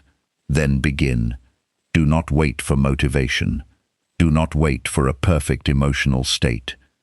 Do not wait for a sign. Start with what you know. This is where many people misunderstand awakening. They think awakening should make ordinary life less ordinary, but perhaps the opposite is true. You begin appreciating ordinary life more. A meal tastes different when you are actually present. A conversation becomes deeper when you are not planning your reply. A walk becomes restorative when you are not consuming something at the same time. Work becomes more meaningful when you know why you are doing it. Rest becomes more peaceful when you stop feeling guilty for taking it. Silence becomes comfortable. You do not need constant stimulation to feel alive. You become more available to the moment you are actually living. This can also change your relationships. You stop trying to read everyone's mind. You ask instead. You stop assuming rejection. You communicate. You stop trying to make everyone approve of you. You accept that some people will misunderstand you. You stop chasing people who repeatedly show that they do not want to meet you halfway. You stop confusing intensity with connection. You begin looking for consistency, respect, honesty, peace. Your inner awareness becomes practical. It changes who you allow close to you. It changes what you tolerate. It changes how you speak. It changes how you spend your time. It changes how you respond to conflict. And sometimes, awakening means walking away from something you once begged to keep. Not because you stopped caring, because you finally learned that caring does not require self-abandonment. That lesson can be painful, but it can also be freeing. The same applies to your goals. You may have spent years chasing one specific version of success. A certain amount of money, a certain title, a certain lifestyle, a certain level of recognition. But as awareness grows, you may begin asking a better question. What kind of life do I actually want to live? That question goes deeper than achievement. Maybe you want more time. Maybe you want meaningful work. Maybe you want peace. Maybe you want to create something useful. Maybe you want stronger relationships. Maybe you want freedom from constant financial fear. Maybe you want to wake up without immediately feeling behind. Your definition of success may change. That is not failure. It is awareness. You are allowed to outgrow an old desire. You are allowed to change direction. You are allowed to admit that something you once wanted no longer fits. The universe does not need you to remain loyal to an outdated version of yourself. Life changes. You change. Your responsibilities change. Your values become clearer. Your path may change with them. This is why detachment matters until the very end. Do not become attached to who you think you are supposed to become. Do not turn your spiritual practices into another identity. You do not need to say, I am awakened. You do not need to prove that you have a special frequency. You do not need to convince anyone that you have discovered something others have missed. Quiet growth does not need an audience. Let your life demonstrate the change. Let your patience speak. Let your discipline speak. Let your boundaries speak. Let your choices speak. Let your peace speak. A person who truly becomes more aware usually has less need to announce it. They simply respond differently. A problem appears. They breathe before reacting. A disappointment arrives. They allow themselves to feel it without making it their identity. An opportunity appears. They examine it without becoming desperate. A sign appears. They notice it without becoming obsessed. A door closes. They grieve it without assuming their life is over. A door opens. They walk through it without demanding that everything become perfect. This is maturity. This is awareness in motion. This is what it means for awakening to become a way of living. There is no final moment when you can say, I have arrived. There is only the next choice, the next breath, the next conversation, the next decision, the next opportunity to return to yourself. And that may be the greatest freedom available to you. You do not have to fix your entire life today. You do not have to understand every mystery. You do not have to know what the future holds. You only need to become more honest about the present. What are you avoiding? What are you feeding? What are you repeating? What are you believing? What are you controlling that cannot be controlled? What are you neglecting that deserves care? What do you already know but keep postponing? These questions can become your daily practice. And if you keep asking them honestly, your life will begin answering through your choices. Not always through signs, not always through coincidences, not always through dramatic events. Sometimes through a simple realization, sometimes through a boundary, sometimes through a habit, sometimes through a quiet decision to stop, sometimes through the courage to begin. That is enough. Tonight, before you sleep, sit in silence for 10 minutes. No phone, no music, no search for signs, no demand for an answer. Just breathe. Then ask yourself, what do I know now that I was unwilling to admit before? Do not force an answer. Let the question remain with you. If something comes, write it down. If nothing comes, accept the silence. Both are acceptable. Tomorrow, act on one honest thing you already know, not 10 things. 1. If you know you need to apologize, apologize. If you know you need to begin, begin. If you know you need to stop, stop. If you know you need rest, rest. If you know you need a boundary, set it. If you know you need discipline, practice it. Then release the demand to know exactly where that action will lead. You are responsible for the step. You are not responsible for controlling the entire future. For the next 30 days, live this way. Protect your attention. Question old beliefs. Practice stillness. Listen without obsession. Act without desperation. Release what you cannot control. Keep your promises to yourself, and when you fall back into an old pattern, return without shame. You do not need to become perfect. You need to remain awake enough to notice. That is the difference. A sleeping mind repeats. An aware mind can choose. A fearful mind reacts. An aware mind pauses. An attached mind demands. An aware mind allows. A distracted mind searches everywhere. An aware mind knows when to become still. So stop waiting for the dramatic moment when everything suddenly becomes clear. Your awakening may already be happening in smaller ways. It may be the moment you notice your fear without obeying it. It may be the moment you put down your phone and sit quietly. It may be the moment you stop chasing a person who keeps pulling away. It may be the moment you choose discipline over temporary comfort. It may be the moment you forgive yourself for something you have carried for years.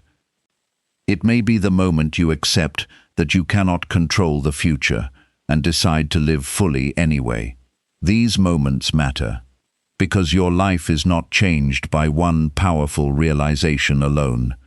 It is changed when realization becomes behavior, and behavior becomes habit, and habit becomes character, and character begins shaping the life you experience. So today, do not search for another secret. Turn your attention toward the life already in front of you.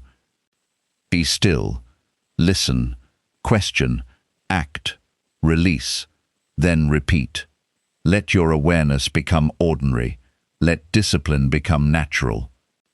Let peace become something you practice rather than something you wait for. And when tomorrow arrives, do not ask whether you have finally awakened. Ask a simpler question. Am I willing to live today with more awareness than yesterday? If the answer is yes, begin. Right now. Take one breath.